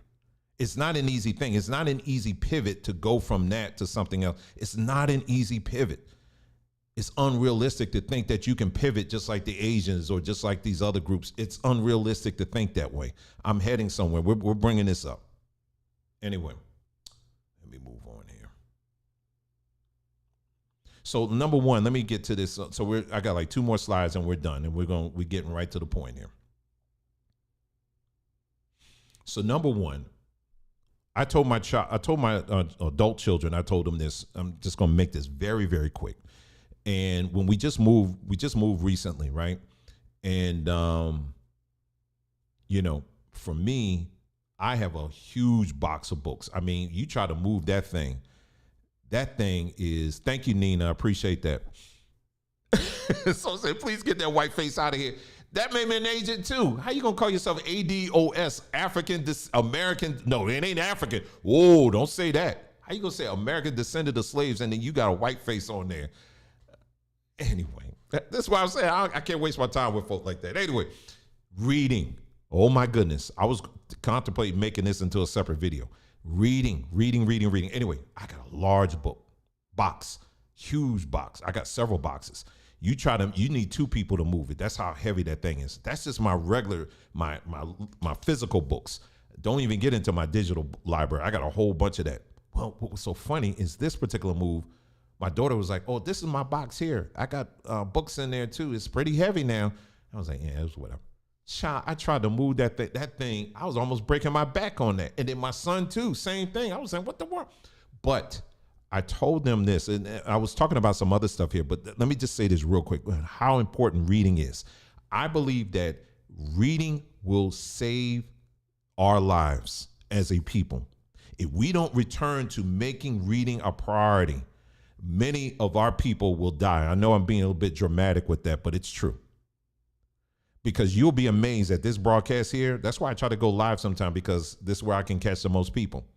If I do a video and just upload it, a lot of times people ain't going to, I just skim through it and miss on it. And then he said something that offended me. Let me jump into the comments. But what I'm saying is this, is that reading will save your life, because there's so many things that we have missed because we have refused to read anything. Instead, we have been trained. Another thing we've been trained to do is react and respond to things, just an emotion, period. Case in point, the whole Coach Prime thing, that's a whole thing I want to get into maybe later if I have time at the end here. But the whole narrative, I already saw how that was going to play out. But anyway, reading is very important.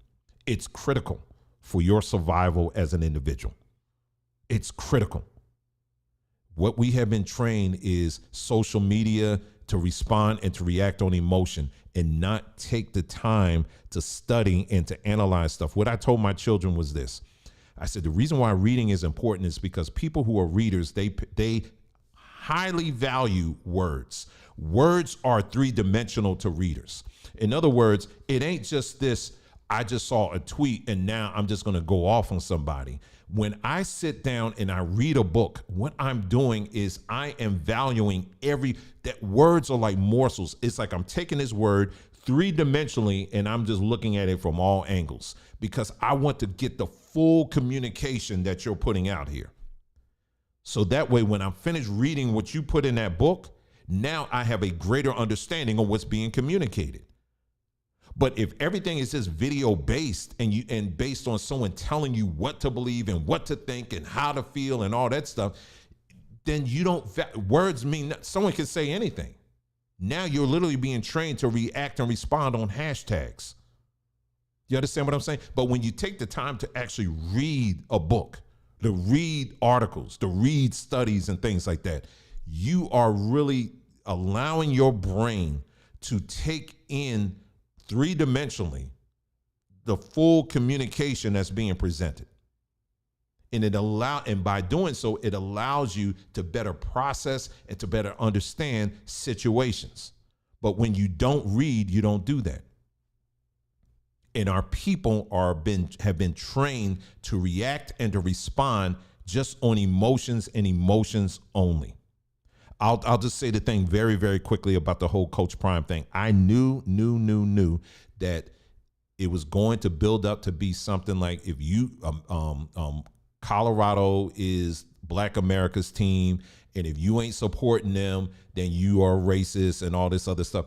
And to see how a lot of Black folks now are jumping on the bandwagon, like, if you dare say anything about Colorado, then you're a racist and all this stuff. And I've seen people in the media and other people take one tweet from one white person that says, the University of Oregon, it says something about the University of Oregon, they represent all of us, or whatever. And that was all a lot of Black folks needed. What do you mean us? See, I told you this is Black versus white. The reason why I want to share this story is this: how to build a network, how to build community. How to build community, okay? And see, if you're going to miss it, especially, that's why I'm glad I now brought up this Coach Prime thing. Now, I am nothing, basically Colorado, for those of you who follow football even a little bit, recently they got their butts kicked by Oregon. They got their butts kicked because, again, he's rebuilding the team. So, I mean, they ain't going to be superstars going out there. And I think everybody that understands sports understands that. I mean, they got the foundation, but he's rebuilding a team. So I didn't expect them to go out there and be kicking everybody's butt. They're going to be playing USC this weekend. They probably going to get their butts kicked again. I don't know. That's not a racial thing. That's just facts. Do you understand what I'm saying? He doesn't, and he said himself, I don't have everybody. But you got folks who just are so emotionally want to get invest in everything until you miss all these little important details and points about everything. Anyway, so let me move on. So how do you build? So reading's got to be paramount. That's the first thing first. I'll probably do another video just to kind of build on that. But reading is so important. How to build it. Now, here's the part here. I'm on my last slide and we're done. How do you build a network? How do you build a community? What is the solution for Black people to build community? What is the solution? Because Dwayne, you just said, that there isn't a Black community based on the examples that we gave earlier in this broadcast. No, there isn't. Our Black quote unquote community is social media based. And as I spelled out, if it's a social media based community, then it is not the community that our ancestors had. That is not the case. It is a controlled space. But how do you as an individual build community as a Black person? Number one, I will say this. You have to make sure that you love, respect, and cherish who you are as an individual and your own culture. That's number one. That is paramount. Love yourself. Do you hear what I'm saying? You don't have to be bouncing all around trying to be, well, I'm this person and, we're this person and we this or that or whatever. No. See, if you all in confusion like that, you've already done missed it. Number one, you have to love who the Creator has made you to be and your culture. You have to learn to love it. You got to learn to love and to respect your own culture. You don't have to get all creative with it and making stuff up. Like I said, again, you got people out here saying they're Sephardic and you got people saying that they're this and that or whatever, and but they're at the same time, they hate themselves so much. They don't want to look at their own culture that's right in their face. So we make up all kinds of things. And that's why one of the things I hate about AI, I knew it was going to be before long, you're going to see people doing whole storylines featuring AI and talking about, this is us. See, this is us. See, we were controlling this and that or whatever. And you look close, they got like 15 fingers on one hand or whatever. And it's like, come on, man. Anyway, so number one, you have to know who you are. That's number one. Number two, this is the one that's probably going to mess with some of y'all. In building your community, not everybody has to be Black. In fact, what I would say is if everyone is Black, you may need to reevaluate it. I'm going to let that sit for a second. I should run in the kitchen, get me something to drink, and then come back because you really need to think about that one. If you as an individual, I'm speaking to you as an individual, a Black individual. If you are going to build your community, you have to, oh, here come the down arrows. I knew they were coming. Because you cannot point to anything now, given the set of things that we're dealing with right now. There is no way that we can have an 100% all Black community. Now, follow what I'm saying here, because I know some of y'all wrinkling up your face when I'm saying this. What I'm saying is this. Number one, you are about you. In other words, you love yourself, you cherish yourself, you are about you, and you're about your family. Right? You're going to, and what you need to do is you need to connect with other people who also have a shared interest where you have shared interest. In other words, when I go, let me give you a practical example of this. This is where people just miss out on what I'm saying here. This is why it flies over people and people get in their emotions. Let's get back to Coach Prime here for a second. Coach Prime is building a team that he believes that's going to be a winning team, is he not? Right? He's building a winning team. Now, if you have you taken a look at his team? There's a lot of white people on that team. See, all your attention has been on his sons. You just been looking at his sons and Travis Hunter and Xavier. That's all you've been looking at. But if you look at his team, I ain't talking about just his on the field team. I'm talking about his behind the scenes team. The people on his staff. He's got people from all over the rainbow on his team. Why? Because he is trying to win, period. That's what he's trying to do. He's trying to win. He's building a winning team. Now, that's just him. That's just Coach Prime. But if you look at Oregon, for example, I'm just using Oregon as, for example. Now, the coach may be white, but look at all them brothers he got on the field. He got brothers in the front office too. These are just recent examples. You look all throughout the world of sports, you're going to find, you can't point to me now one team, not one winning team in the NFL, in the NBA, in baseball, whatever, that's 100% black. You cannot do it. Show me the team that is 100% black, a winning team that's in the NBA, the NFL. Show it to me. I want you to show it to me right now. Show me the team. Show me the team. Right. John Praise said, and not just win, dominate. Love that, brother. Love that. If you want to dominate, well, I'll take it down some. If you just want to win, if you want to win in life, you are going to put together a winning team. That's what you're going to do. While at the same time, that's why I said the foundation's got to make sure, you got to make sure this foundation is solid. You got to make sure your foundation is solid, and your foundation is making sure you know who you are.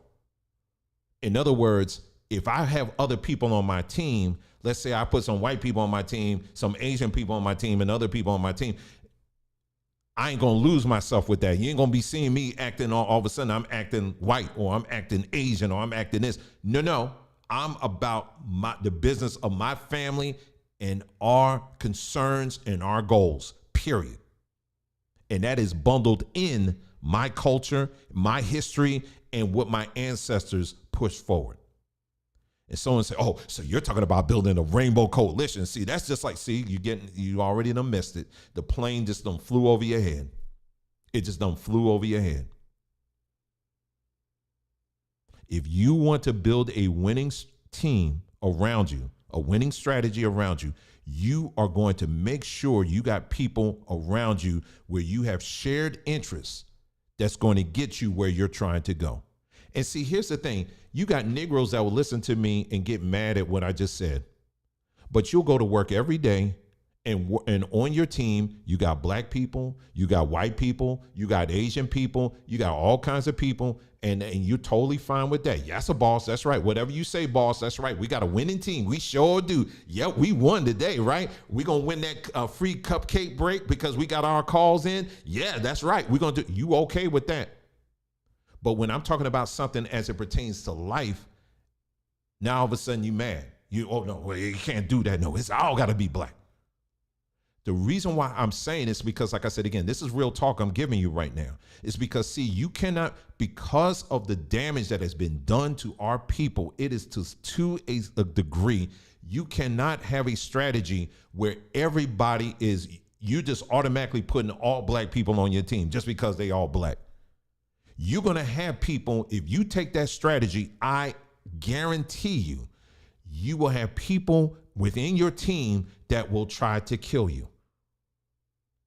I just gave you an example of, you got two black men that have a restaurant in Philadelphia, in West Philadelphia, that are trying to do something positive in the community, but they have to they got to get armed military people to patrol their property to protect them from other black people. See, we don't want to hear that.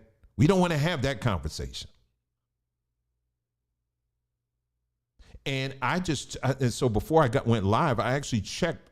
I said, where is this restaurant again? I looked it up, and on Google, it says temporary closed. So I don't know what happened to that.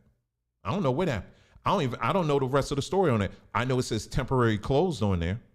I have seen black businesses get destroyed by other black people. See, we don't want to talk about that.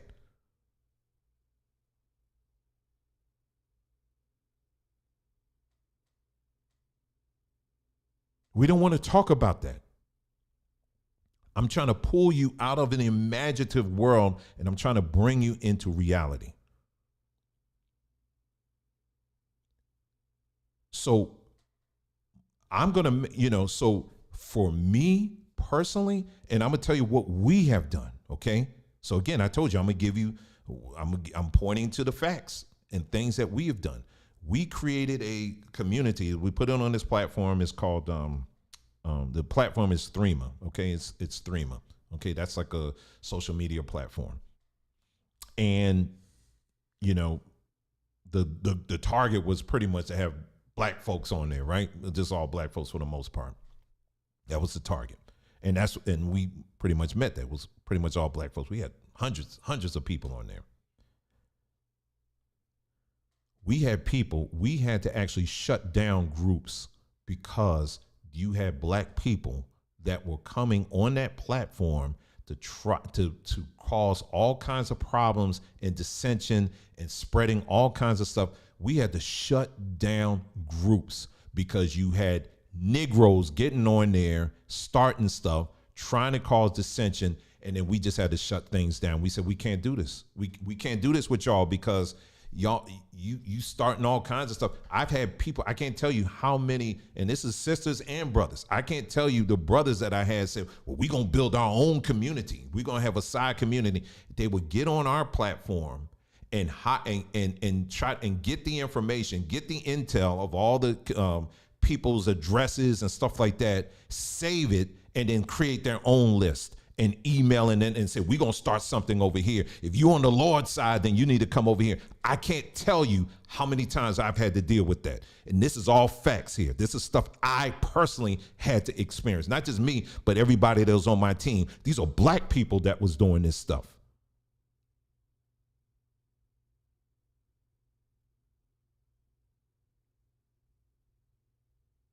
But we don't want to talk about that. We don't want to have that kind of conversation. This is the stuff that was happening that I've experienced. And so I said, you know what, whatever. So, let the chips fall where they may on that.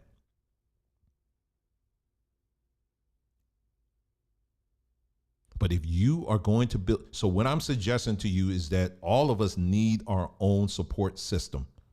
You know how oftentimes I'll say, you need to protect your peace. You know how I say that oftentimes, protect your peace. Well, this is part of it. See, in order for you to protect your peace, you need to have peaceful people around you. I don't need people that got drama going on in their lives. I just tell you to keep on stepping because you ain't bringing that over here. No, sir. If you got drama and mess going on in your life, keep it right on moving. Keep it right on moving.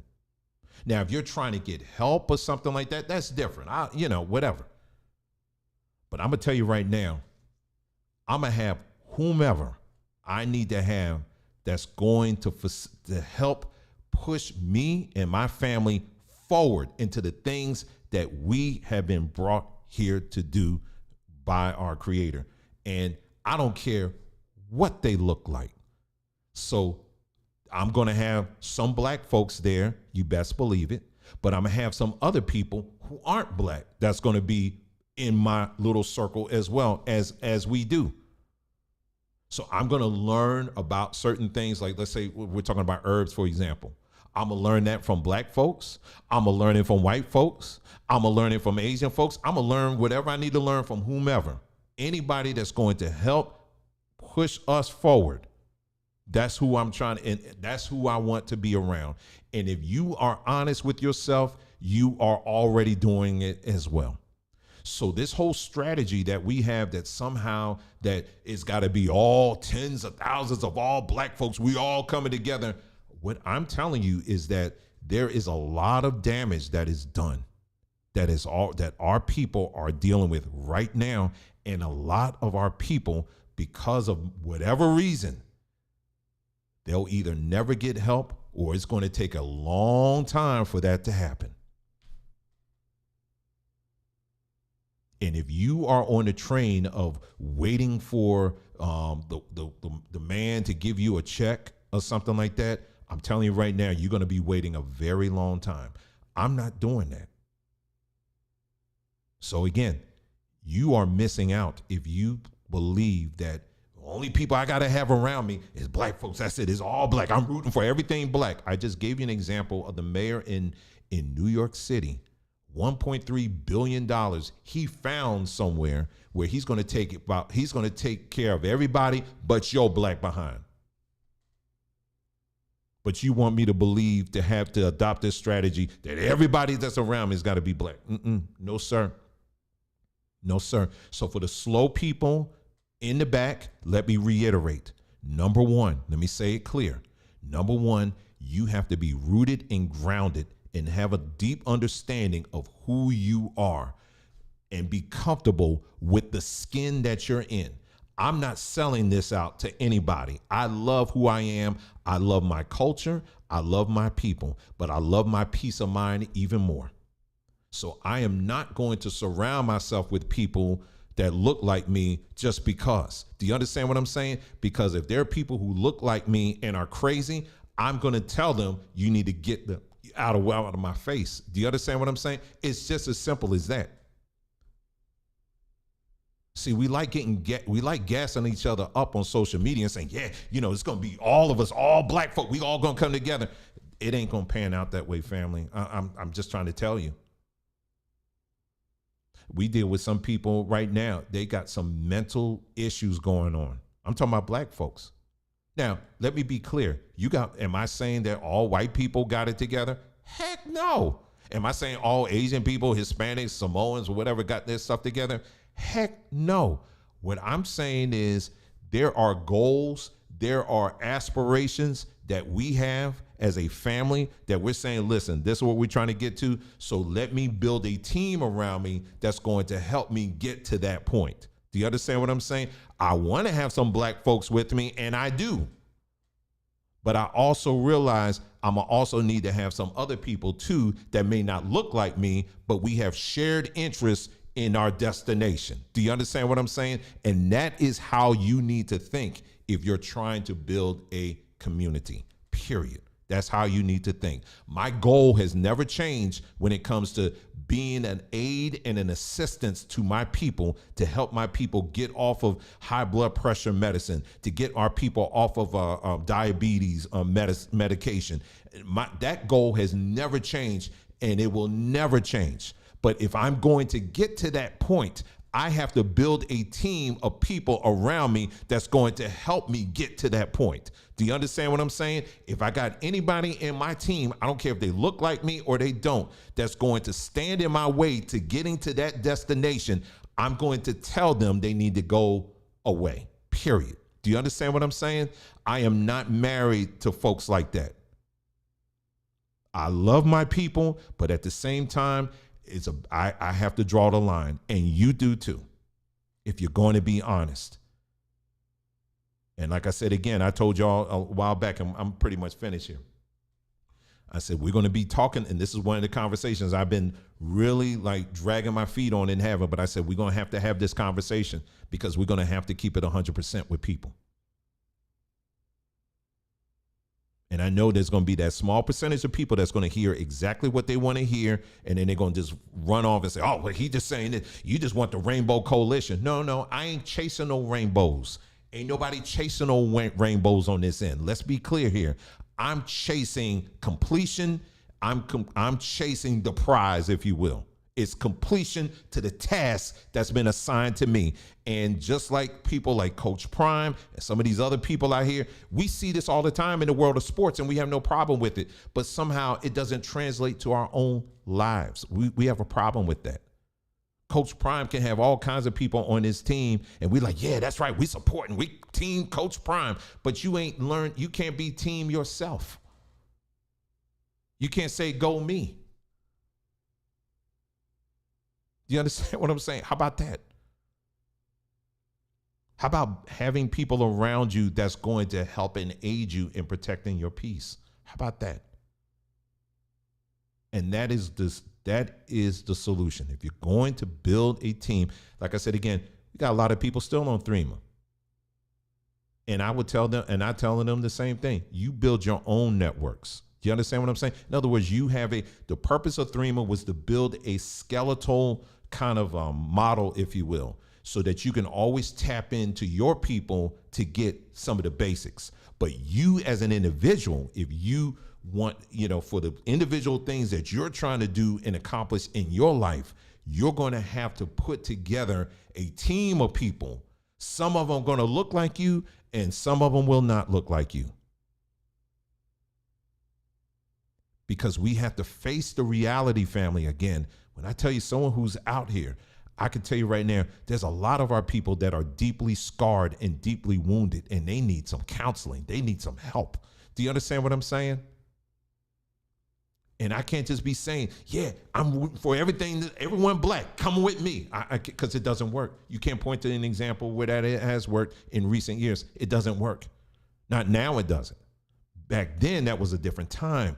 But now, because of all these different things that we just spent almost 2 hours talking about, you cannot think that way. You have to learn to adjust and adapt. Do you understand what I'm saying? But not lose yourself in the process. So I don't think I need to prolong this, but I think you got the message. Now I will give you time. I'll give people time. If you have any questions at all for me, go ahead and put it in the chat. If there's anything that was not clear to you, maybe I need to reiterate something, I will be more than happy to take the time needed to make sure that I'm making things very clear.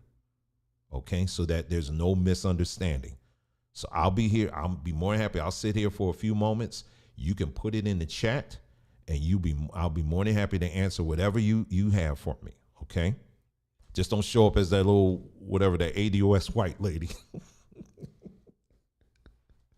I'll tell you the irony of that. I should have screenshot that one. The irony of that. America descended of slaves and you dress up like an old white woman. What in the world?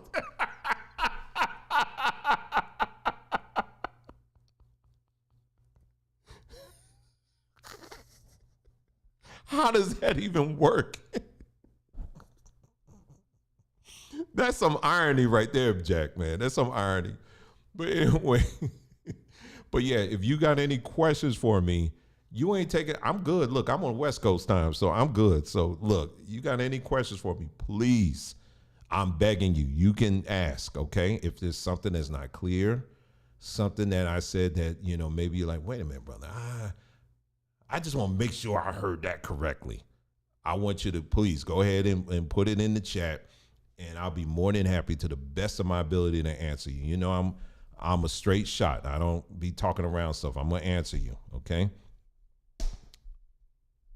Right. I love what she just said here.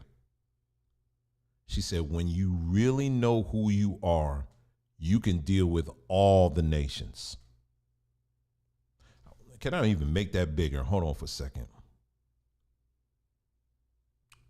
I think we need to pause on that for a second. When you really know who you are, you can deal with all the nations. See, some of y'all are still part of this construct where you want to curse all the nations. That's why you stay mad, and that's why you stay broke. Because you are surrounding yourself by people who are telling you that all the other nations are cursed, but you ain't.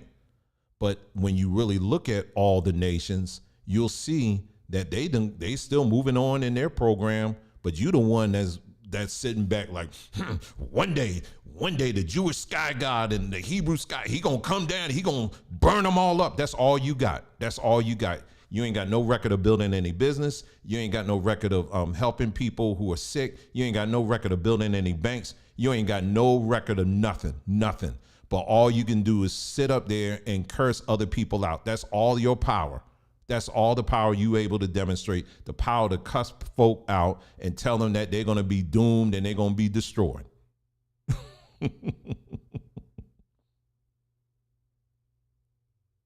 Someone said you mentioned the armed guards at the restaurant in Philly. I've seen armed guards at the opening of Raising Cane Foods in Grand Bris, Maryland. I'm not familiar with Grand Bris, Maryland. Where is that? Is that on east side, west side? I'm not, and I don't know what the point is with that. So, because I'm not sure. I don't know. I'm just honestly, I don't know. But I'm talking. But this conversation, just so you know, because I don't. If I'm guessing where you're going, if and I don't know if you're going this way or not. If I'm wrong, then I apologize. But if you're thinking I'm saying that only black people have, are violent or whatever, no, sir, no, ma'am, not saying that at all. I can show you many videos where white people go plumb loco over stupid stuff like games and stuff like that. That's a whole conversation. But this conversation ain't about white people, is it? We're talking about our people. So that's what I'm talking about. So, but anyway, like I said, again, I'm not sure where you're going with that or whatever, and I'm not familiar with Gambris, Maryland. Team Truth said, I like to think that the spirit of excellence is operating in my life. Doesn't matter who I deal with, as I know who I am. Right. If you know who you are, then ain't no problem. I know the standards that I have when it comes to working with people. And trust me, I'm not out here chasing white people just because they white. No way. Because I've had some white people screw me over. I've had some Asian people screw us over. I've had some other people try to do, you got to set people right or tell them to hit the road, all over the rainbow. I've had people that, so if you are chasing a rainbow coalition, you gonna get that work too. But if you are about building a solid strategy and a legacy that lasts, it don't matter what the people look like at the end of the day. My goal is to make sure that our children grow up solid and they are focused and they're doing everything that they have been created to do. And I'm gonna do everything I need to do to make sure that happens. And the same thing with my wife and myself, and for the other people that I love and care about around me as well. That is my goal, is to see them happy, fulfilled, satisfied, content, and helping other people as well. That's what my goal is. And so whoever is willing to help facilitate that, those are the people I'm a partner with. Purple Lily said, let me get rid of this. Hold on.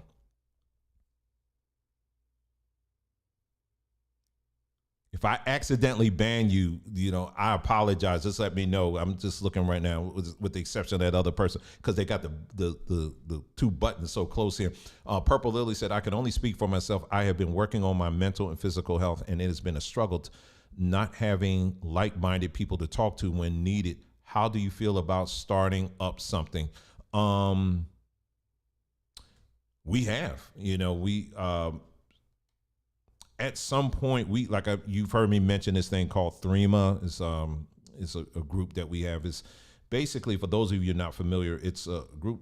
What we did is we divided it up. We created these different subgroups of people who are specialty in different areas. Specialty in the area of, let's say, medicine. Specialty in the area of canning foods. Specialty in the area of first aid, specialty in the area of, you name the thing. And so what we did is we created all these subgroups. And if you have an interest in that, not an interest, but if you have experience in that area, you can find a little sense of community there and build something from there. And that is something that we have started. I think it's about 2 years strong right now that we have. I put a freeze on opening it up because again, dealing with English, we had to put a freeze on it because you have people coming in and trying to break it up and destroy it. So I had to put a freeze on everything. And then at some point, we're going to open it back up again. And if people want to be involved in that, you can come on down. It's not a church. I'm not the pastor. My wife ain't first lady and don't operate like that. And these people will tell you more often than not, you don't even see or hear from me unless it's something serious. But other than that, that's on you. If you see something that you want to get together with other people and build and work, go ahead and do it. You ain't got to run it by me as the pastor and I got to pray about it and all that. We ain't doing all that. We want to see people get together with other like-minded people, like you said. And if you see needs amongst our people, then let's get together and let's solve it. And that's what we've been doing over there. So, you'll hear more about that when we get to that point right now. But we're not doing it right now. But just stay tuned, okay? Let me go ahead and get out of that.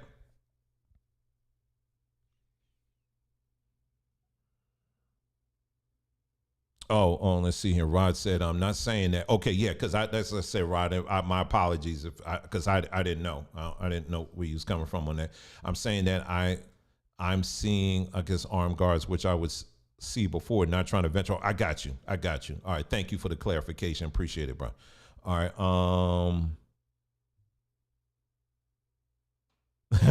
She's still saying, she said, I thought I'll fix it. Okay. Email me again, sis. Okay. Connect at journeymanandwoman.com. Okay.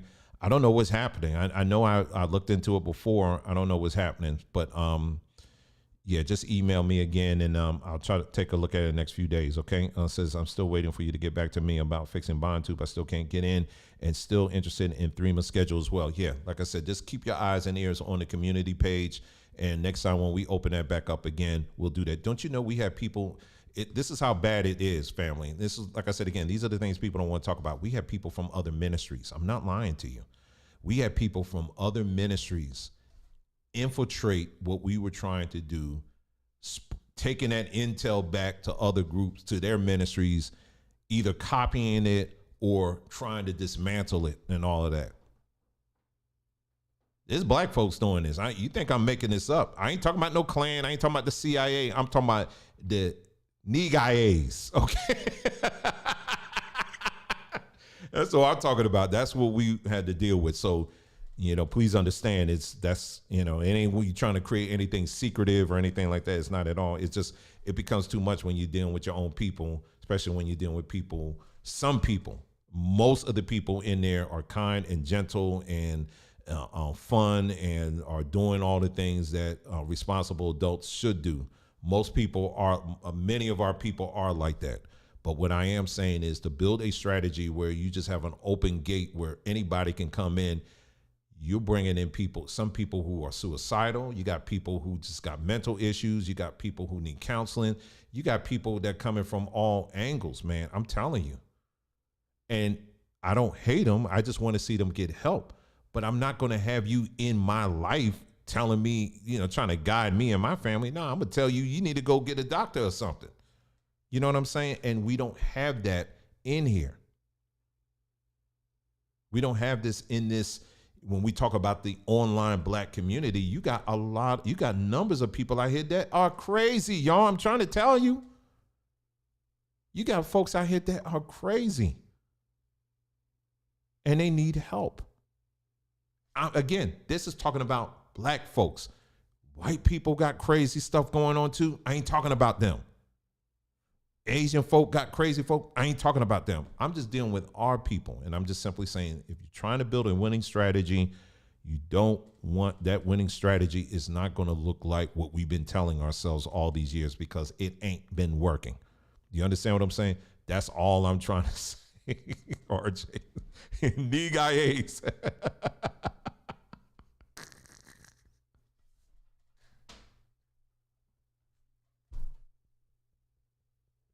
That's what you did when you talk about who's an agent. You got some niggas on here.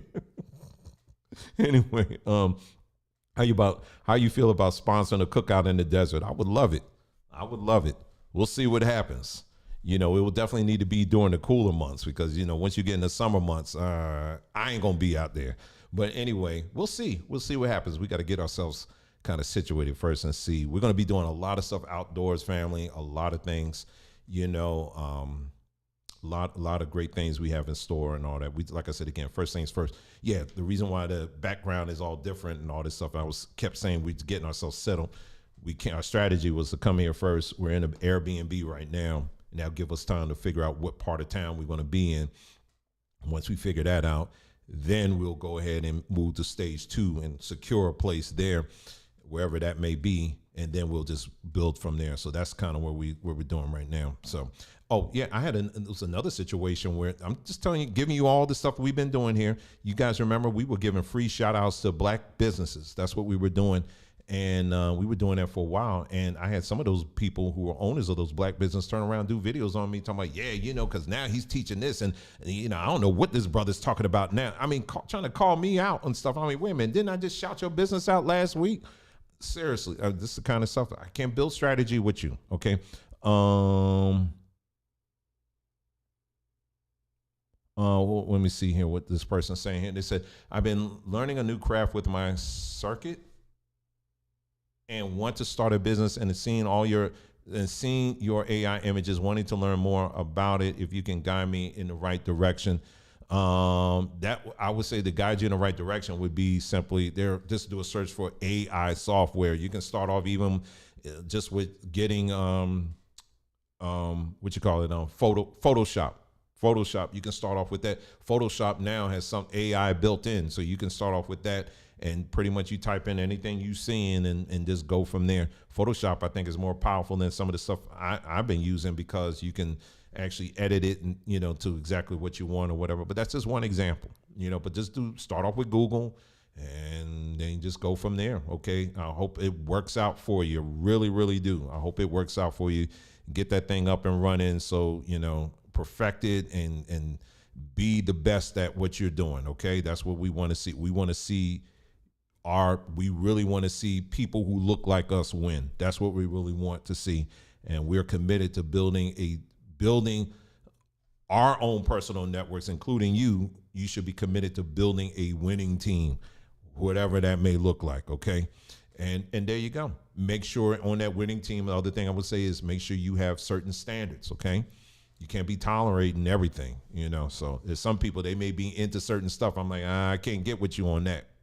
Let me let you off at the next stop. So anyway, that's it. I think that's it. That's all I have. I think I've been on here long enough. I really hope this wasn't a waste of time for anybody. I hope you got something out of it, and you know, and you take it and grow on it. But like I said, again, if you have any questions at all, always feel free. You can always you can reach out. I'll be more than happy to answer just about any question you may have. I really do. I'm not in hiding or anything like that. I'm right over here, and you see my face, so you know who you're talking to, and there you go. Okay.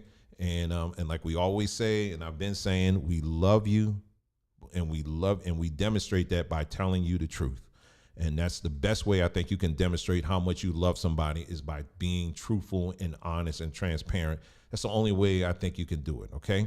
So anyway, family, love you very much. You guys take care, and I will see you next time. Thank you so much for your patience and being with us this evening as we talk about this very, very important topic.